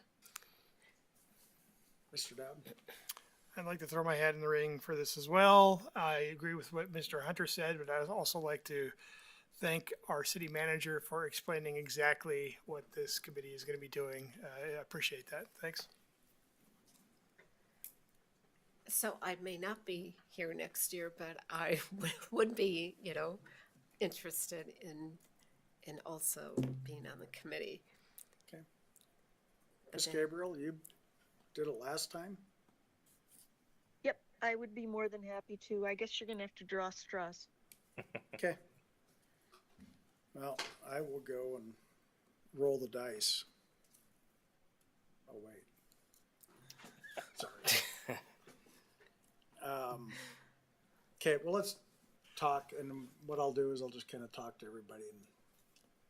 And I'm, like I say, this is more just setting the sideboards. And, okay. So Mayor, as long as I don't know if I'll be here or not next year, maybe Miss Gabriel would be a better choice. Okay. I know I won't be here next year. Well, I'm hoping to be here next year, but you just don't know what's What gonna is that? happen. I had that, and just so everybody knows, and those who did 6 months, 17 hours, 10 minutes, and I'm done. So, just so everybody knows. Me too. Okay? And, Me too. and you too. That's your Me Too moment. There Yeah. you go. Yeah. All right. Your Honor. Okay. Ms. Gabriel? Thank you, Your Honor. Sorry, I don't know that it's important that it be council members that are going to be there next year, guaranteed. I don't know that that should be the deciding factor, actually. I think that some of the folks going off might have some good wisdom, as well. So I don't know. I guess I'm mixed on that. I would agree with Ms. Gabriel on that too. Okay. I would as well, and I would say, reason why I had my hand up was it was actually for that purpose. But it's, as far as I know, until the end of the year, I still represent Ward 2 with Mr. Nunnally. I still have people that are looking to me to go through and make decisions on their behalf. And one of these is, this is a big decision because it's going to carry forward. Sure, it'll carry forward after, being on the council and everything, but I'm still on the council until the end of the year, so. Me too. Okay. But I don't want on the committee. I'm not doing it, I'm just saying. So you don't want to be on the committee? Yeah, no, so I guess I'm just. Ward 2, that kind of leaves Mr. Nunnally. Yes, exactly. Got it. Okay. All right. Mr. Hunter? I don't mean to disparage anyone on the council. I'm sure we all would do a fine job on the subcommittee. We all get a vote at the end of the day of the selection. So but I do think it just makes sense that the folks we know are going to be here next year, be the ones more involved in the process in terms of the subcommittee. Not that it's like going to have some big, influence on the outcome or anything like that. I just makes sense to me. Okay. All right. I'll make some phone calls, and I have some ideas in my head, so I'm thinking one from each ward is kind of my concept. Just so everybody, you know what? It's like Solomon. So. Okay. And I guess I'm all wards, and I'm not in any one particular, so if there's 4, maybe we'll go golfing, Mr. Graham. Okay, I'll make a few phone calls and emails, and we'll get that set, Mr. Russell. Yeah, then just the one thing I want to stress again is, no decisions would be made through that committee. Those would come back in terms of that, but to be able to move that process forward in a timely fashion. And like I say, it doesn't have to be that either. I mean, we can do everything as a body as a whole, if that's the desire. But sometimes you will delay some simple things that could move forward in that respect.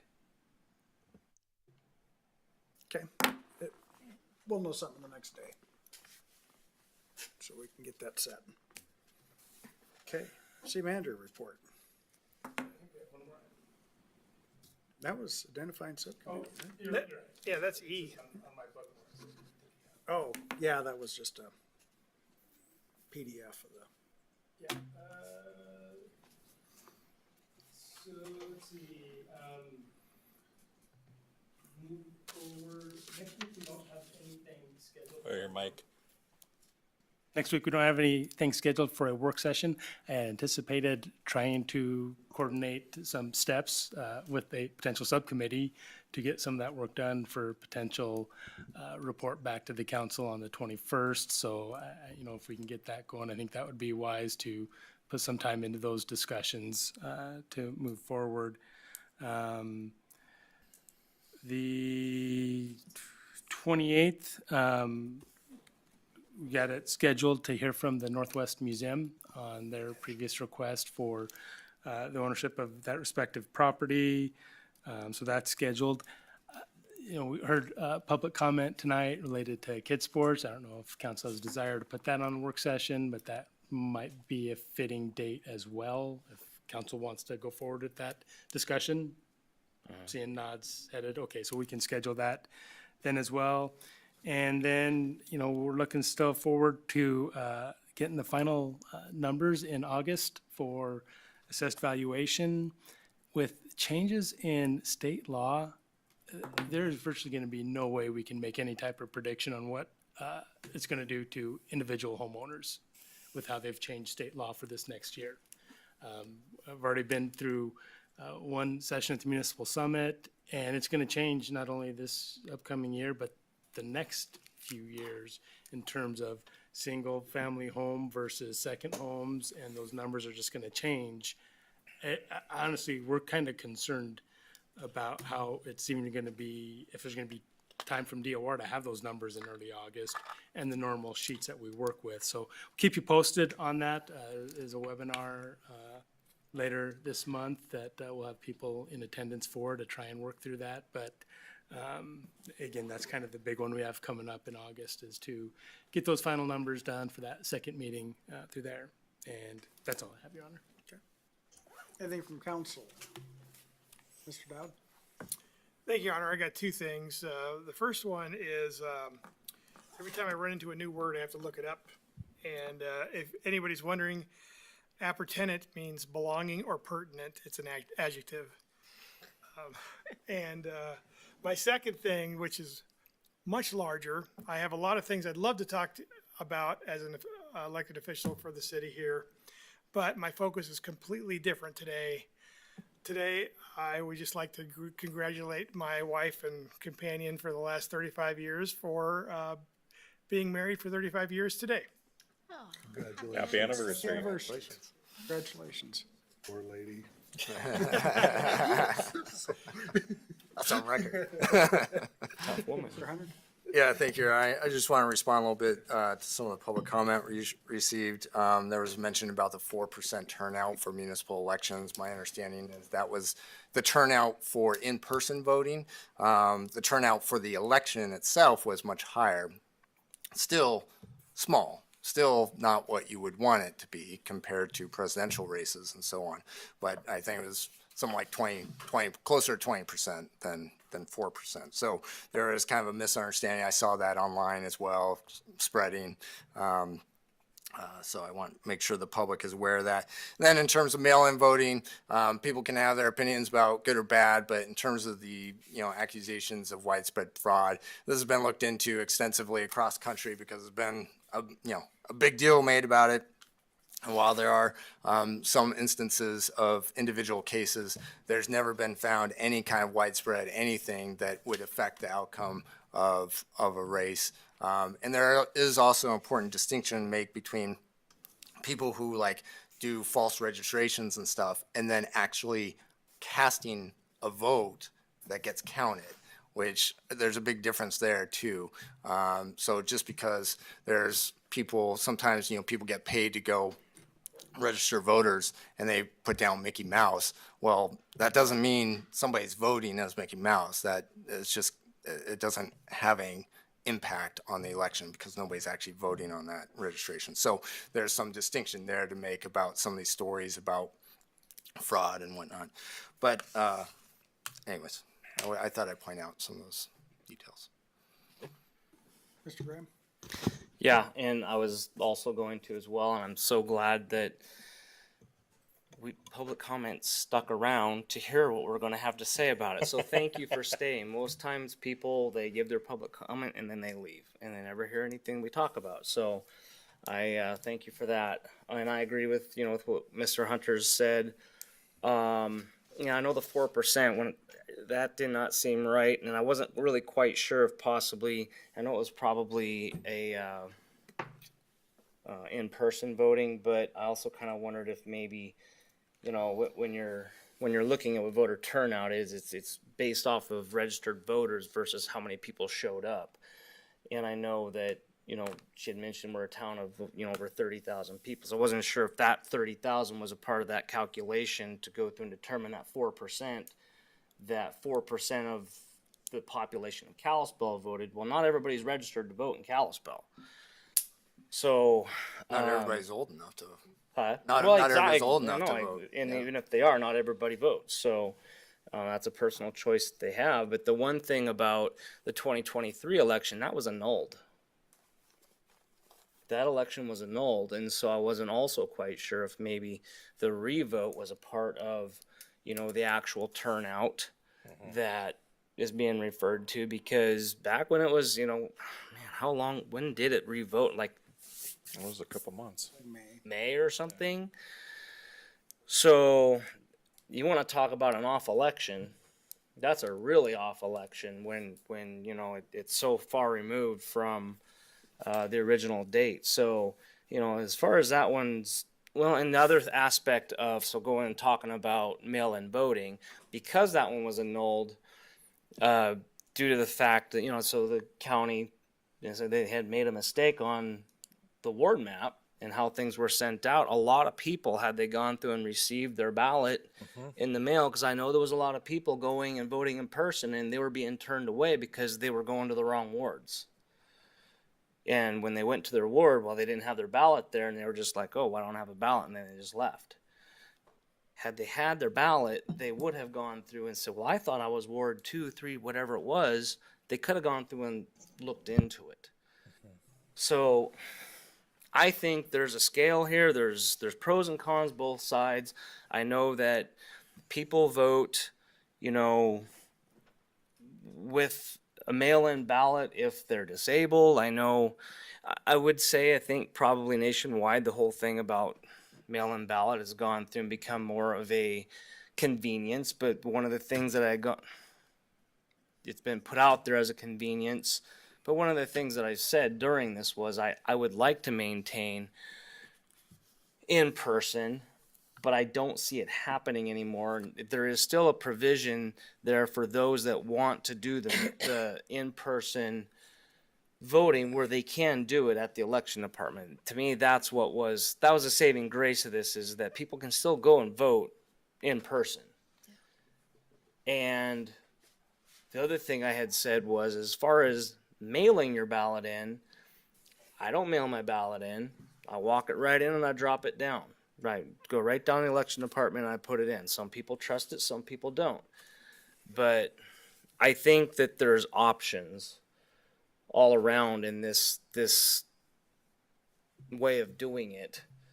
And Doug, I was going to ask you, when it comes to the zero number in our budget, was that ever for?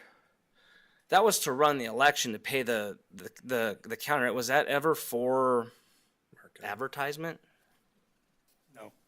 Yeah, so that was I don't our run the elections, the county elections department. right. That was our portion to go through and Yeah, we have money budgeted for the election. I'm not sure where the zero number comes from, but we have money in our budget for the actual election, which we get billed for through the county. right. Okay.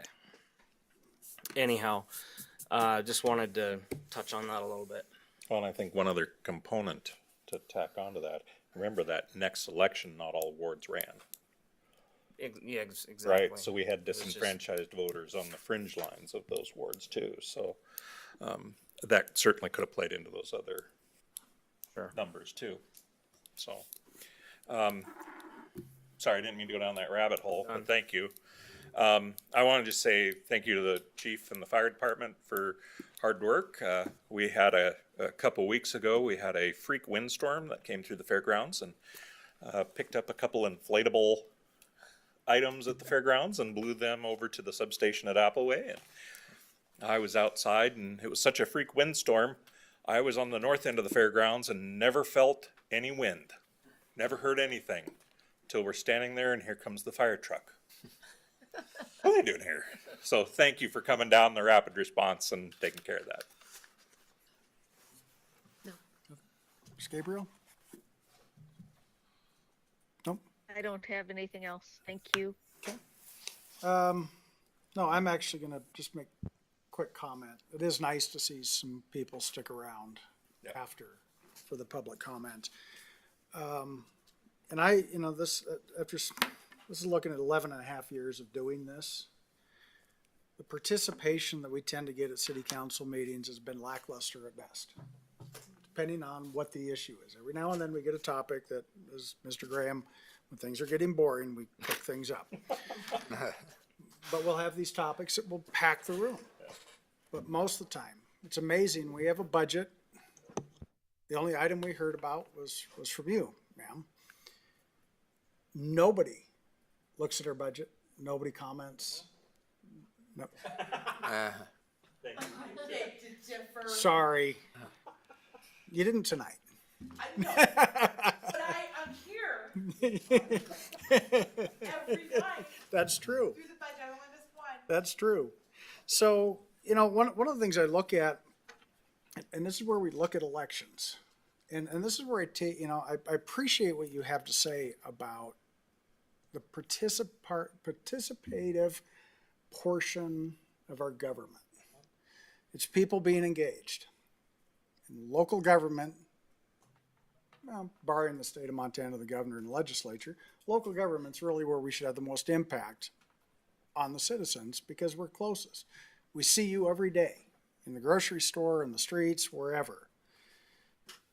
And when I look at what are the things that, as I deem the ills of society, and I think it is a matter of making everything too darn convenient. And I do take exception with the editorial that was written, because the last time I checked, there's a man named Nathan Hale who had one famous quote: I regret that I have but one life to give for my country. Tried as a spy, executed by the British during the Revolutionary War. I wonder what would have happened if he'd have gone, it's just not convenient. You know, we'll just stay under the crown. What we forget about is what people put on the line that wasn't convenient.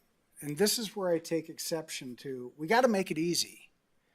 No, we got to recognize that this is of great importance, of grave importance for our present day and our future. So irrespective of what we may see in the news, I think it behooves the public to sit back and explore within themselves what is most important in my life when it relates to government. Am I participating either in council meetings, at the state legislature? Am I writing letters to my congressman, to my senator, to my president? Am I even voting? And I look at this and I think, as a nation, after 250 years, we will surely fail if we continue to make things so damn convenient that nobody does it anyway, because it doesn't seem important. I think we need to step back and understand the importance of the sacrifices of those, the lives they gave, the businesses they lost, the treasure they lost, everything they put on the line to give us this obligation to vote. And I deem it as an obligation. So what I would rather see is, no, Election Day is a national holiday. Vote in person. Go in, cast your ballot, and do it. I remember when, after Desert Storm, the first Iraqi elections, and in Afghanistan, the first elections, they voted. They dipped a thumb in ink to prove that they voted. And they were excited, they were happy to vote. We've lost that excitement in this country. We no longer have a representative government because those who are in the electorate are not participating. So instead of making it so easy, let's recognize the importance and honor those who gave everything to give us this government that we've inherited. And we should probably treat it with the value and respect that it has, because there really is none other like it in this world. And I don't think it's worth being convenient. And anytime somebody tells me, well, it's just too inconvenient, I'm sorry. Read history, learn history. Because if you don't learn history, you're doomed to repeat it. So one of the things that I'm going to look at is, how do we move forward at some point, trying to make it a national holiday? Because I need something to do to make it exciting, other than just golf with Mr. Graham, because it's going to get boring. So with that, I'm going to get off my soapbox, hit the gavel, and I'm gonna go home.